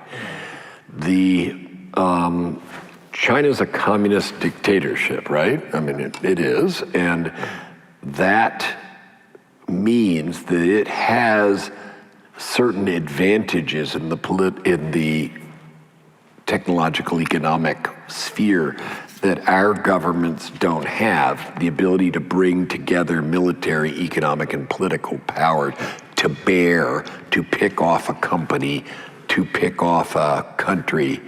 And so we don't run our society that way. So what do you do? And we need a playbook for that. And you're so right that people ask me about Cold War all the time. Can't be. The Cold War, yes, there was a big geopolitical opponent, but we didn't trade with them. We put them in a plastic bag and didn't let the Warsaw Pact didn't let anything in or out of the plastic bag. We're not going to do that with China. And so how do you manage a competitive situation with a country that runs itself very differently that you want to trade with? Now, I believe there is such a playbook. I think we're clumsily assembling it over the years, sadly, and late and clumsy, but okay. It has a defensive part where we make sure we're not exploited and stuff isn't stolen, that kind of stuff. It has, I don't want to call it offensive, maybe that's the wrong phrase, but we just have to be better than them. And so let's focus a little bit on improving ourselves and not worrying about what we're going to do about them. And that means investments in technology and so forth. And then the third ingredient is friends. Now, you want a lot of countries that do things economically the way you do it. That was the other half of Asia and the other 4/5 of the world. I want them doing things my way so that our businesses can go. That's what TPP was about. If we play the purely bilateral game, we're playing the Chinese game, not our game. And we're putting our businesses in a tougher position ultimately. But it was associated with the whole sort of globalization as a ripoff perception, which has things to it, so you can't just poo-poo that. But this would have been good from that point of view. And it was a huge, I was said as Secretary of Defense that it was worth an aircraft carrier to me to have, just strategically. So it was a tough one to walk away from. We may be able to put Humpty Dumpty back together in some way, but so it's good to know you didn't feel very strongly. It's a mistake. So it's important. Can I comment on that? Of course. I mean, I hear this a lot. Progress is a vector, there's speed and direction. And if you go fast in the wrong direction, it's worse than going anywhere, right? Yeah. And you have one system where the government's picking the winners. And you have another system where you've got 1 million people out there trying to innovate and doing it. And I have faith that the system we have with those 1 million innovators out there, that it's going to beat the system where the government picks the winners. I really feel strongly about that overall. That's the question of our era, by the way, is whose system is better? And I believe we need to, if you believe that as I do, you believe that for a reason, and not just that. We need to explain that. And by the way, to a world that's looking and saying, their way or your way? And what is your way? What's our secret sauce? And our answer to that, I think John gave. Well, you know, every country wants hegemony. Dr. Anderson, you know, you've spoken about the need to integrate the social sciences into engineering. So here's one for you. Should equity and social justice be added to the criteria that engineers use when they design whatever they design? Yes, I think it should. If engineers are to serve society, they have to understand the issues around equity. Equity doesn't mean equal. Equity means opportunity, and opportunity depends on history, as you said, and discrimination in the past, and justice as well. I think if we're developing new designs, artifacts, processes, whatever, we have to ask ourselves, are we disadvantaging certain people by doing this? And that's the part of the equity issue. And I think it should be in the curriculum, and I do believe the social sciences can inform engineering and should be in the curriculum, but integrated, not like you take two courses in this and that the a social scientist and engineer work together to bring these things in. I think we'll get better engineering that way as well, if we do consider those points. So yeah, I feel quite strongly that equity and justice should be in the curriculum of engineering. It should be in the curriculum of everything, but I think engineers as well. Well, I think many people believe also that you get better decisions if you tap the complete talent pool. So the percentage of women in our engineering programs and others has been growing, and I articulate the fact of our not bringing more minorities and women into STEM as being part of a quiet crisis. If we don't attract and retain talent from abroad, and if we don't tap our complete talent pool. So are we making progress, you think? Well, I agree completely with you. I think you have 30% women in your engineering. We do, it's not enough. That's a great statistic. We have to work harder on some of the minorities, and that goes back to education as well. But we also have to attract them. We're not getting our fair share of people with bachelor's degrees, minorities, to go into engineering. So we have to make engineering interesting to both women and minorities. And I think we've made some progress, but we can't let up.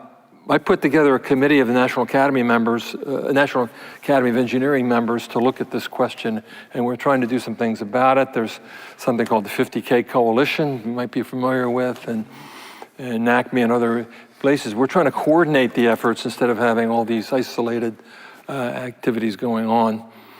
And we're also talking about career progression. It's not just the first job that counts. Your most important job is your last job. And so career development pathways is critical.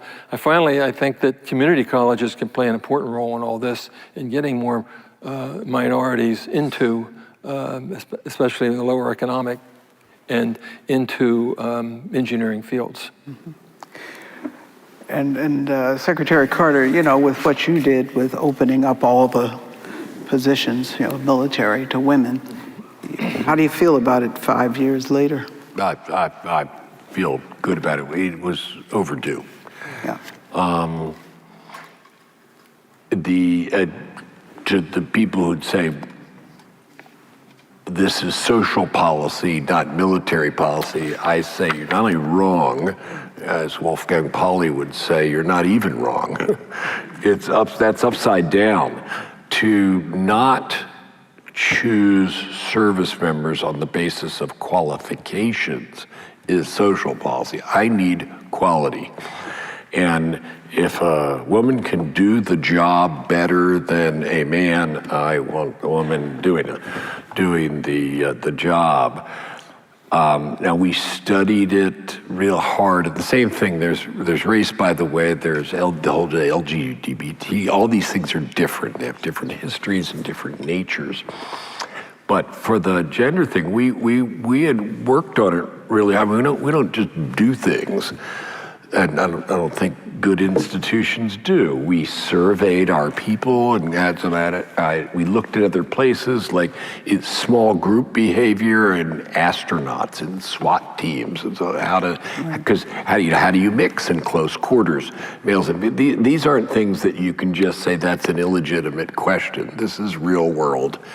You have to recognize that some of your service members, this is going to be a challenge for them to understand that it's just the way it is. There's some guys who aren't going to like it, and they're there, and so you have to deal with that. So there are lots of kind of facts, and we did it carefully and deliberately and everything that went with it. So that does have its complexities, but the basic issue is pretty simple, which is I want the best people. I'm in a competition. The two things that make us the finest fighting force in the world. One is technology and the other is people. That's what we have. So I worked as hard actually on people as I did on tech. And you work as hard on these institution building things, John was making this point earlier, as you do on current ops. Because you're the Secretary of Defense of tomorrow, just not the Secretary of Defense of today. You're doing the same thing here at Rensselaer. You're doing your day-to-day and you're building the future. So people see the two of you here today and all that you've accomplished. But, I think it's helpful to our young people to know a little bit more about who you are and how you got here. So I'm going to revert to your first name. So John. You and I have some important things in common. We talked a little bit about that. Namely that we both did not come from wealthy backgrounds, and that our parents, at least some of them, that had little formal education.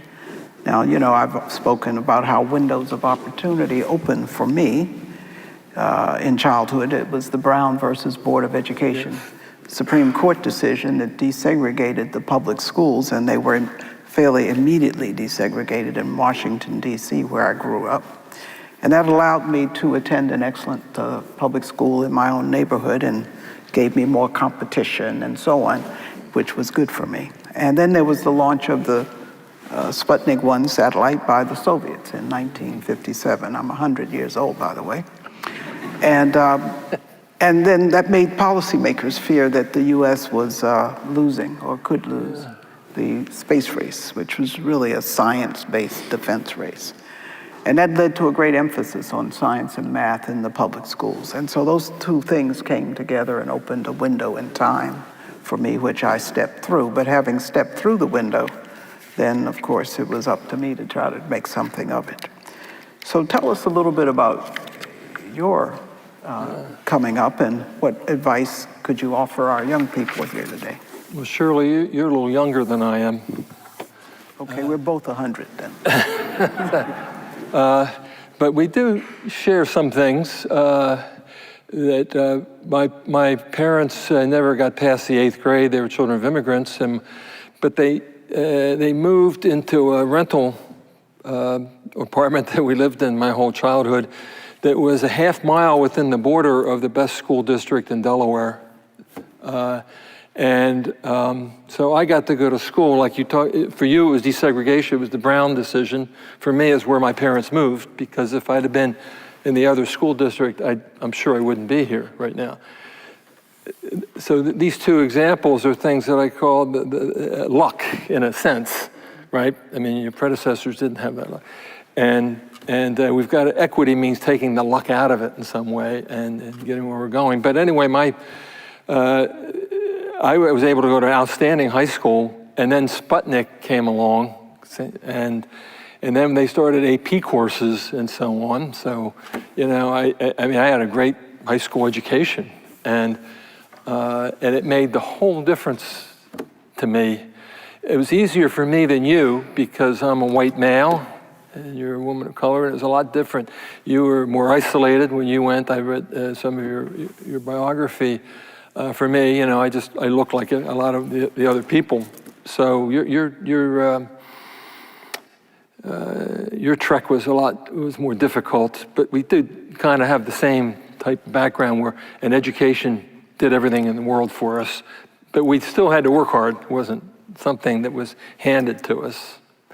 I don't ever try to do individual comparisons of who had the hardest time. I do look at systemic differences, but in terms of societal factors. But I've been impressed by your background and as you said, what that opportunity was due to proximity, and mine had to do with proximity and time of two big events. It makes you appreciate everything, doesn't it? It does. I really do appreciate everything.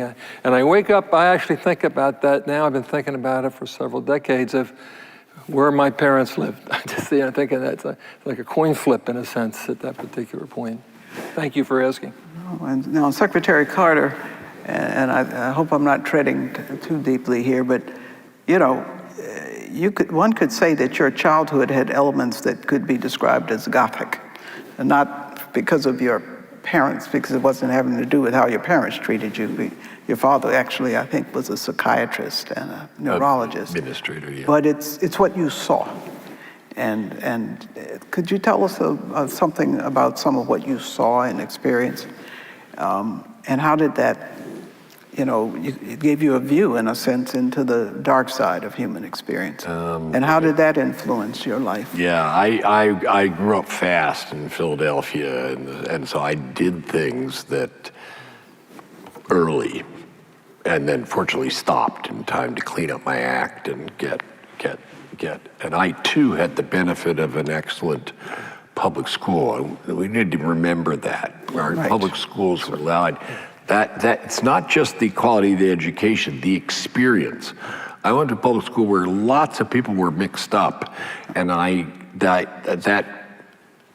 understood the concept. My behavior was not great. What I will say really straightened me out was work. I always worked, and I had a job. So I worked at a car wash. I worked at a gas station on North Broad Street in Philadelphia, Gulf Station, just past a Gulf Station today. I pumped, good Gulf for $29.9. Did you have a paper route? No, I did not. I did shoveling and raking and stuff like that, but mostly it was institutional work. Orderly in a hospital. Didn't you have to deliver bodies to the morgue? Yeah, that's the thing. And orderlies wow, you got, Yeah, I did deep research here. Yeah. For you. Yeah, think about this, what they allowed an orderly to do. Yeah. So one, which I noted somewhere and you found, is to unaccompanied take a corpse to the morgue. Now, that would never be allowed by somebody who was basically an orderly. And it was frightening because it was in the basement. And this is a hospital, today they have cops in the hospital there. We didn't have any, and people would come in and start beating up nurses and everything. And I was the only male in the place at night. So I was put in circumstances that were pretty advanced for somebody still in high school. But in the matter of the morgue, it was in the basement, and so it's night, and I hated this. You get in an elevator, you turn the key, you're all alone, so the elevator doesn't open on some floor and a family's there, and you've got this person in a shroud. And you go down, the elevator door opens, and it's dark. So you stumble for the light, then you go to the morgue, which is refrigerated, of course, and you open it up, and it's a room, and I roll the dolly in and then run out, and run all the way up the stairs to, I remember I worked on a 6H, was a floor I worked on. Run all the way up to the 6th floor. Absolutely scared out of my wits. So, but these were great things that I learned saw the damnedest things happen in a gas station. You wouldn't believe. The damnedest people work at a car wash because it's all drifters. And they'll come in 3 days and leave. And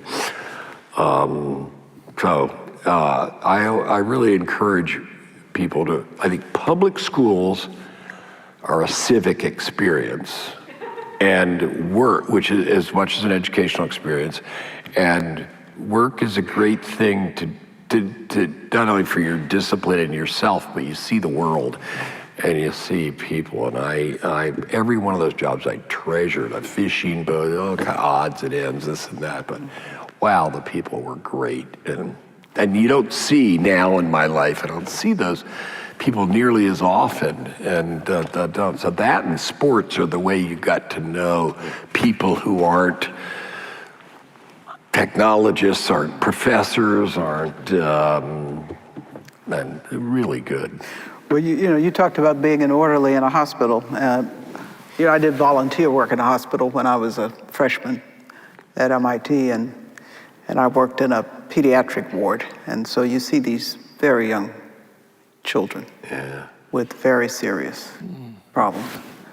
And so even though I may have been having a harder time in some ways, it makes you understand human suffering. And that was something that, made me, feel that I was fortunate in the end. And so that's how I kept going. And then I worked as a weigher of rats and feeder of chickens in an applied biological science lab at MIT. We used to call it the food and nuts department. And so you fed the animals certain diets, but then you wanted to see what happened to their lung function. So when the professor came and wanted me to guillotine one of the birds, no, it was one of the rats, I guess. I called them rats, they were mice. And I didn't want to do it. I couldn't see decapitating this animal. So he stood over me, and so that's why I'm not in biological science. Yeah. Well, I would like to say that when I took organic lab, I had 2 fires in one day, and that's why I'm not an organic chemist. Yeah, right. So let's get a couple questions from you, if you have some here in the audience before we close out. This has been a wonderful discussion with 2 wonderful people. So if we could bring the lights up where I can see people, because the lights are right in our eyes. I think you got somebody over here. Yeah, I do see this young person. During Q&A, please observe social distancing as you come up to the microphone. Okay, Shayla. Hi, my name is Shayla Sawyer. I'm an associate professor in the Electrical, Computer, and Systems Engineering Department. I have a question that has an analogy. So I am an engineer, but I'm also curious about music. I am not a musician, but just curious. And I found that I always hear that there's not enough African Americans, minorities in classical music. It's always been an issue. Not enough in classical, not enough in symphonies. And yet, if you break down the definition of what classical music is, it's complex music, right? Founded on foundational principles. But if you look at jazz, people of color have innovated in jazz and created this beautiful music construct in the United States. So my question to you is, what is jazz in STEM education? What do you see as an opportunity for creativity, community, and innovation in real time, perhaps, that might attract more people of color and still have the same complexity in depth in fundamental science and engineering? So I'm going to put this to Dr. Carter, since he too was president of a university. You talking about me? Or? Yeah, you. I'm sorry, Dr. Anderson.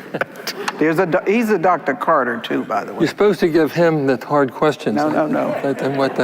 You're violating the rules. I'm violating the rules, yes. By the way, there's a really good Ken Burns documentary on jazz. I don't know if you've seen that one or not. And talks about the evolution. It's wonderful. It's about 9 episodes. Great. But I think I know that when I was a dean at Carnegie Mellon, the most popular double major was electrical engineering and music there for all the students. And probably the case still in some way. I don't know about why there aren't more underrepresented, more people of color in classical music. I'm not really that deep into music, but you would expect if you're an engineer, especially electrical engineer, that the complexity of music, quite complex, should be a good match for you. Now, do you play an instrument? You can call it playing. I play guitar. That's right. And I am being taught by another professor here on how to play jazz guitar. Yeah. But very slowly, because we don't have a lot of time. But yes. Yeah, well, that's all I can really offer, because you know more music than I do, probably, on that. But the interest by engineers in music is prevalent, and you offer music here. We have music. We have a Bachelor of Science. Yeah, so you can maybe do something. I don't know if they have double majors or minors here in that, but possible. So, even for an associate professor, you can do that. So Shayla, we'll take that as a recommendation to Dean Simone in terms of expansion of the music program. So, thank you.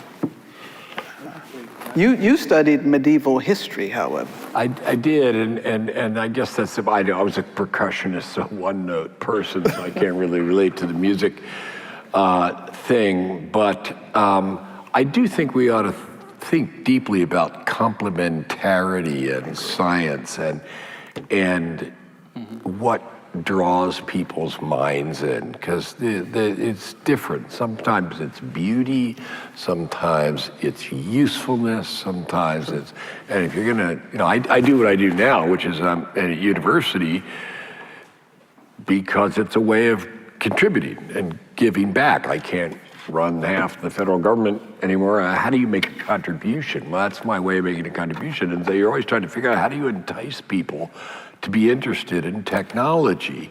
And I think it's a deep question of what resonates with people and what's related. So right now, I'm a big hobbyist in this. I read textbooks at night, so I try to educate myself in fields I don't know anything about.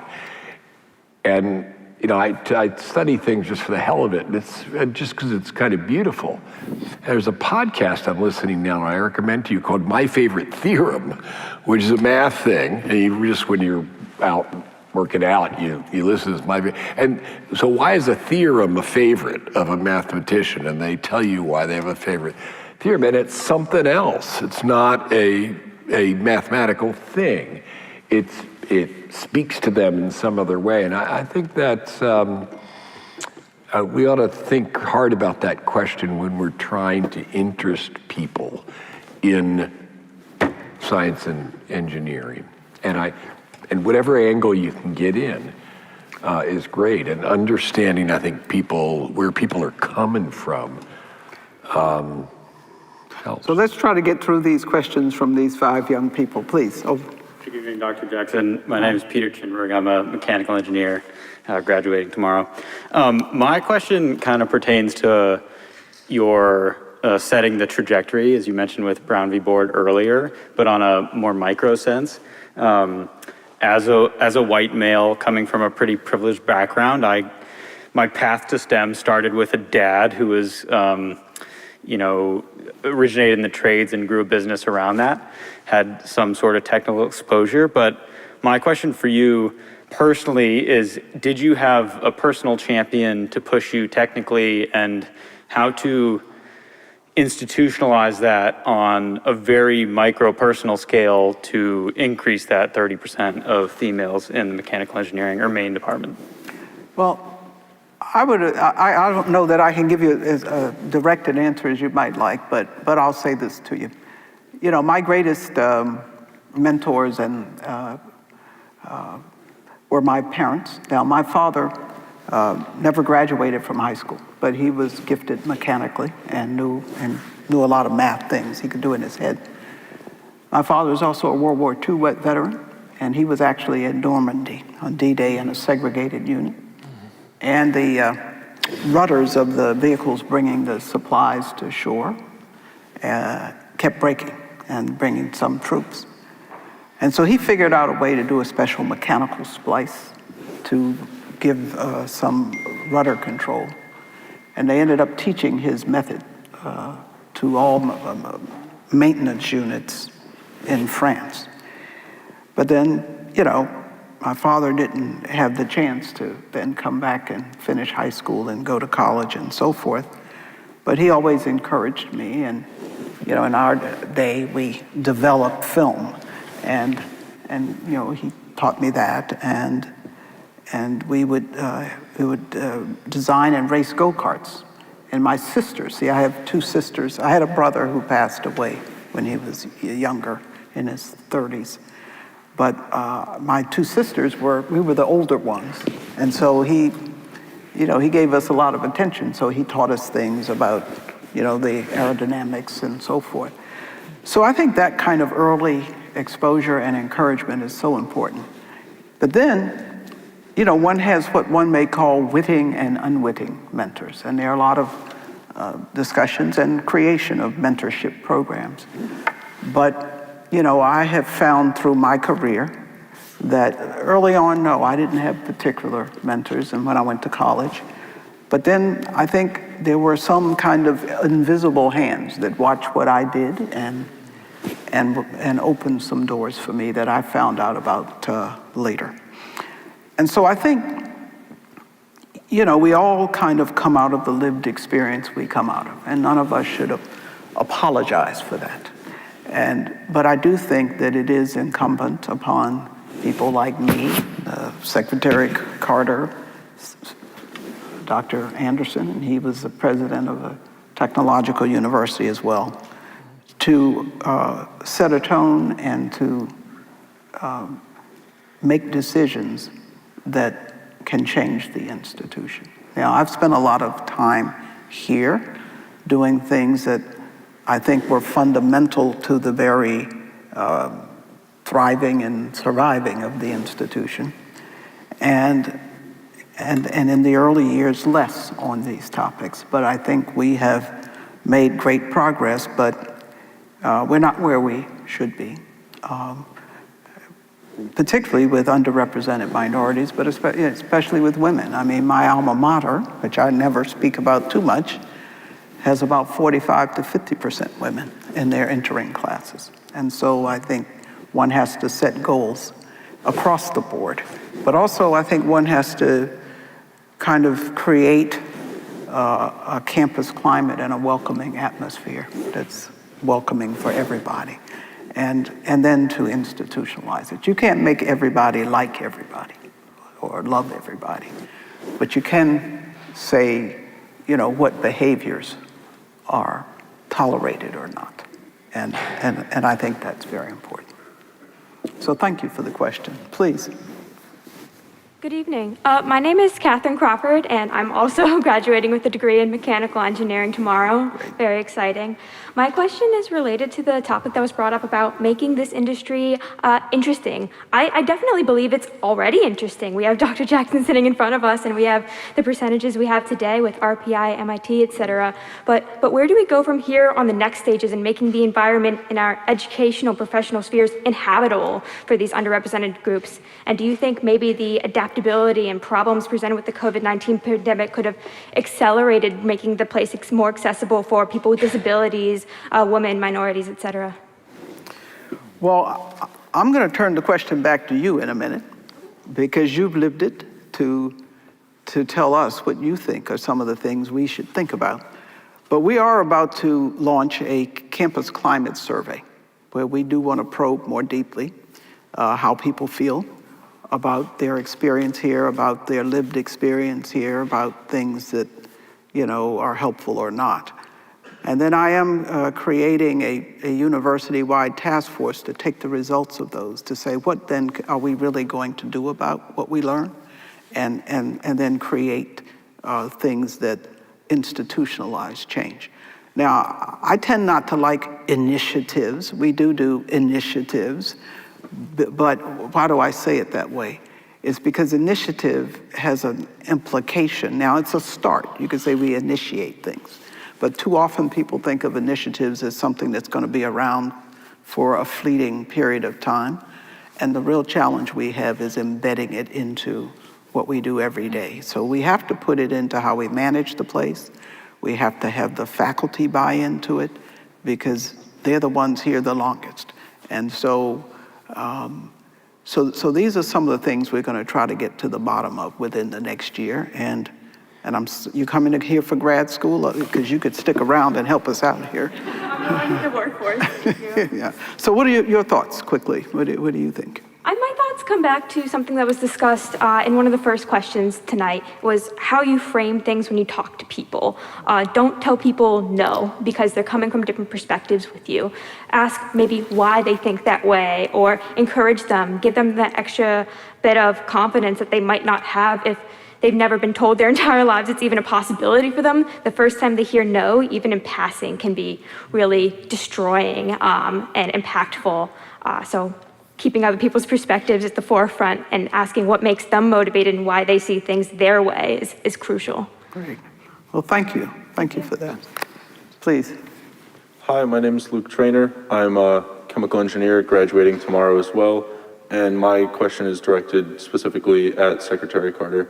So I'm not exactly sure how to word this the right way, but given the current crisis that's going on in China with the treatment of Muslim civilians, I guess what is your perspective on how we can maintain our morals as a nation, and at what point is another person's actions or another group of people's actions going too far where it's actually considered an attack on us and on how we view human rights?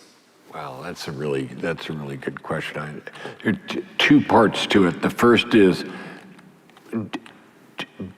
do we live the values that we have? I really believe that's important. I mean, I believe that's important in individual life. I did not tolerate in our institution, in the Department of Defense, and I don't in the place I run now, the kind of conduct that you see all the time, and like it's not okay. And I expect people to conduct themselves. I used to have a phrase I used with our folks in the Defense Department, which is, I want you to behave yourself as though a soldier's mother is watching you. That's the way you should be behaving all the time. And we're a profession of honor and trust, and science and engineering, leadership, all these things we've been talking about, race and upbringing and so forth are demand a sense of right and wrong, and you can't be amoral and do that. So I think confidence in our values, and I don't need to tell you that that's more up in the air, has been more up in the air than I would like. But your question is, do we where does that end in terms of other countries? And I think it's a stretch for us to believe we can export, so to speak, our ideology. And in China's case, it's just not happening, okay? Xi Jinping could be clearer. You just read it, and he's going to do that path, and that is what it is, and his word is what will happen.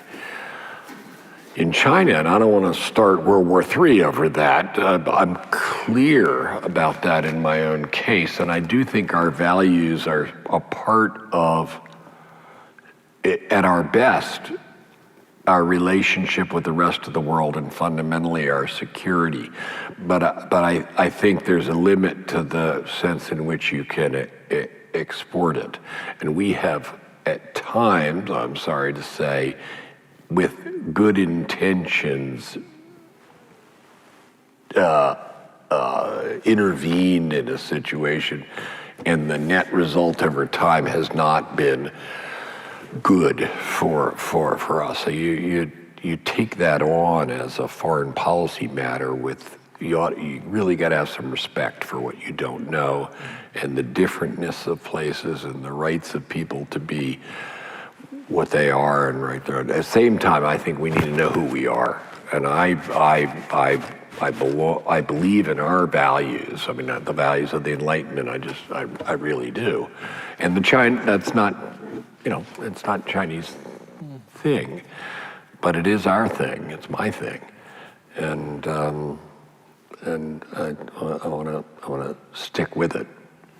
I hope that answers your question. But that's cosmically important in every way, including at home, in our country, and in our own individual lives.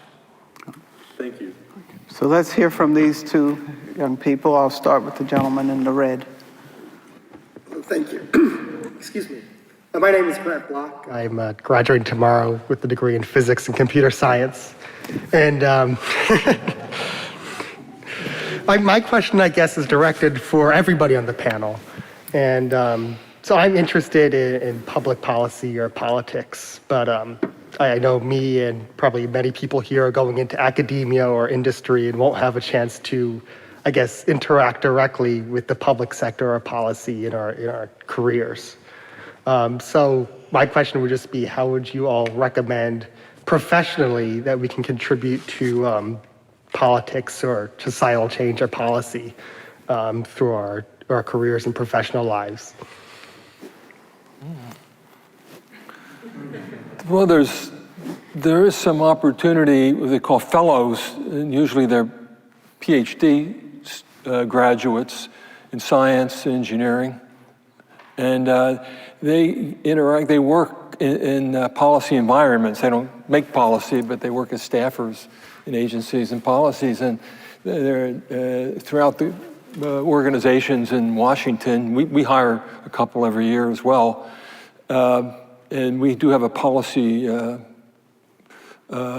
division in the national academies. So there are ways to do that, but normally you need a graduate degree to get into that kind of position. The people that do that really enjoy it, and then they often go on to do something professionally in that, combining their STEM background with their interest in policy.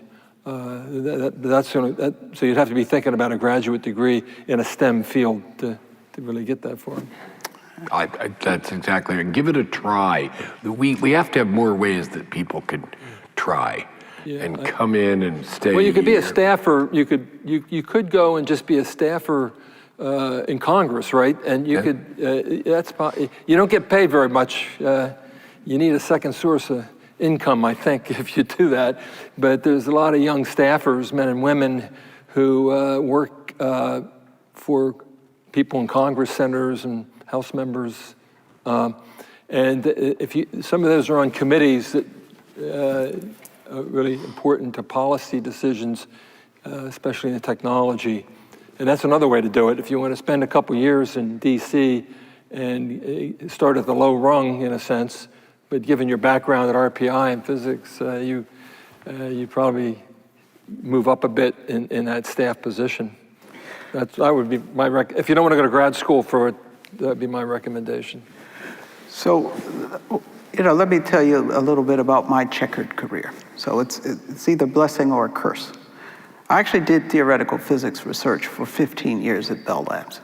And that was preceded by working at CERN, the European Organization for Nuclear Research, in particle physics. And then before that at the Fermi National Accelerator Laboratory. And then I actually switched fields from particle physics to condensed matter theory. And that's when I went to Bell Labs, and I had the nerve to go in and tell them that, what I was working on, topological solutions to, topological properties of solutions to nonlinear field theories could be relevant in condensed matter models. And they hired me.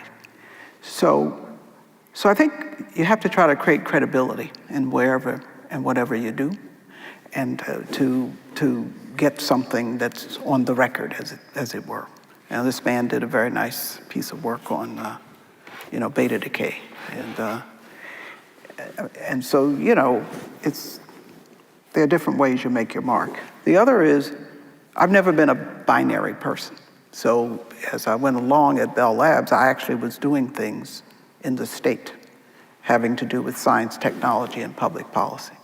And then that enlarged to a larger frame.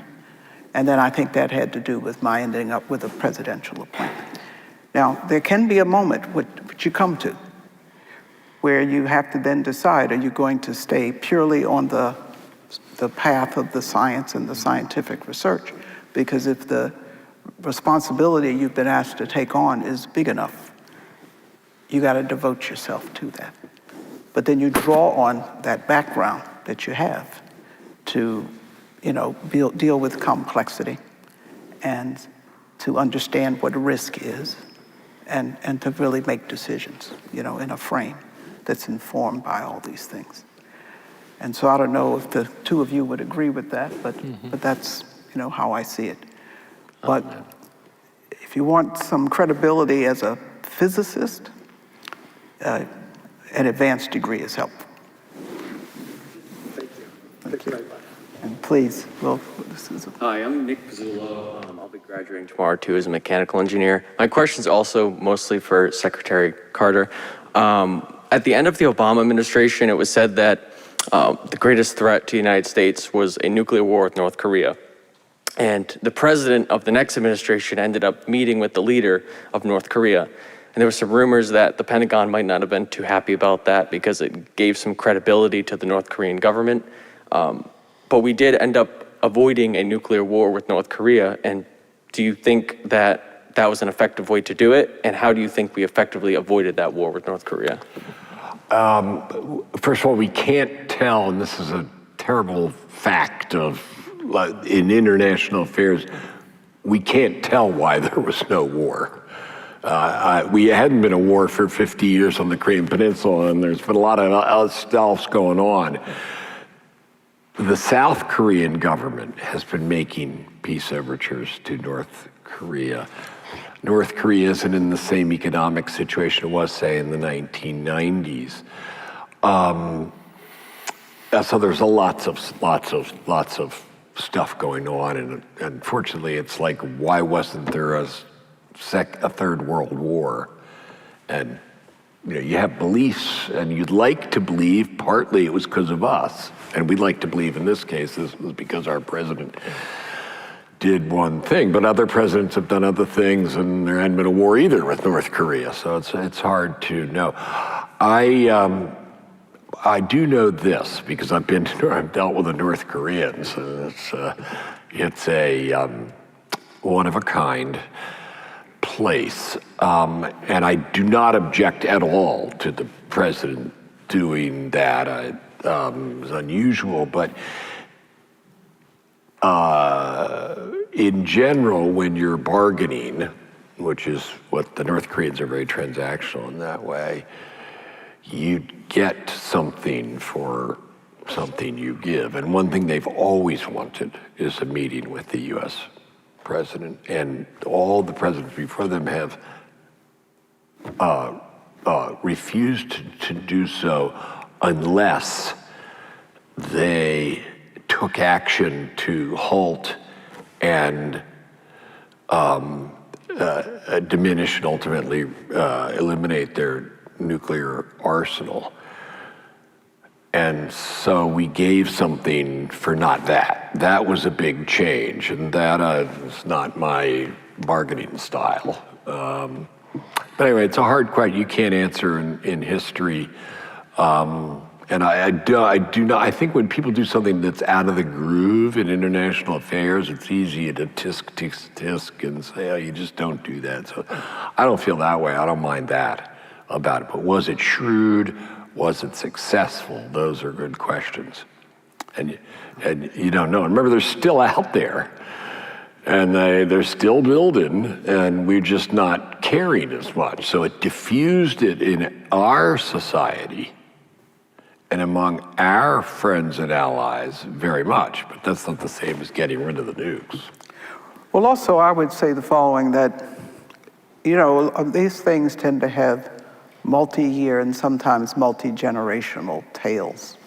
And so they aren't, you know, situations that you can always strictly view in terms of a 4-year slice or in terms of a strictly bilateral relationship. Because a lot of what happens in North Korea depends on what China does. And then, as the Secretary has said, South Korea has been making moves and so on, and overtures to North Korea.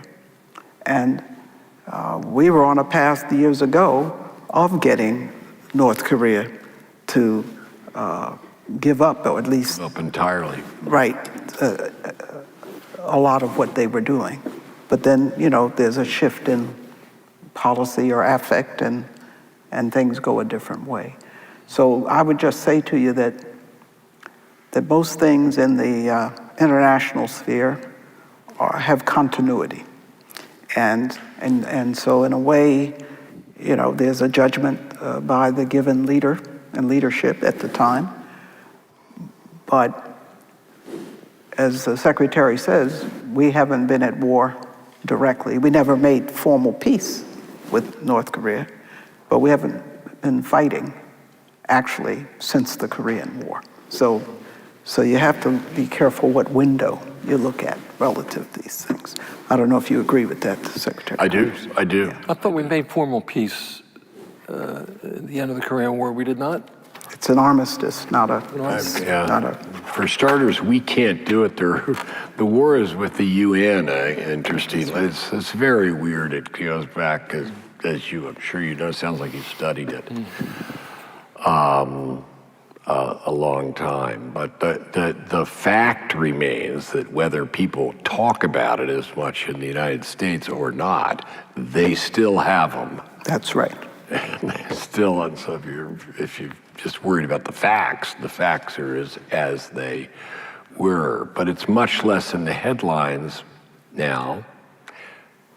I don't know. It's about our headlines, I guess, because the rockets and the warheads are still there. Yeah. Thank you. It's a very important question. So we're going to award honorary degrees to these distinguished individuals tomorrow morning, as we award the earned degrees to our own graduates. We will also be honoring Sir Paul Nurse and Dr. Anthony Fauci. But it's very much a privilege to have people of this accomplishment come and spend this much time with us. You know, I really like to make our honorary degree recipients work. I told Dr. Anderson that. It was fun, it wasn't. It's a lot of fun. Yeah. So let us thank them, and I want to thank all of you.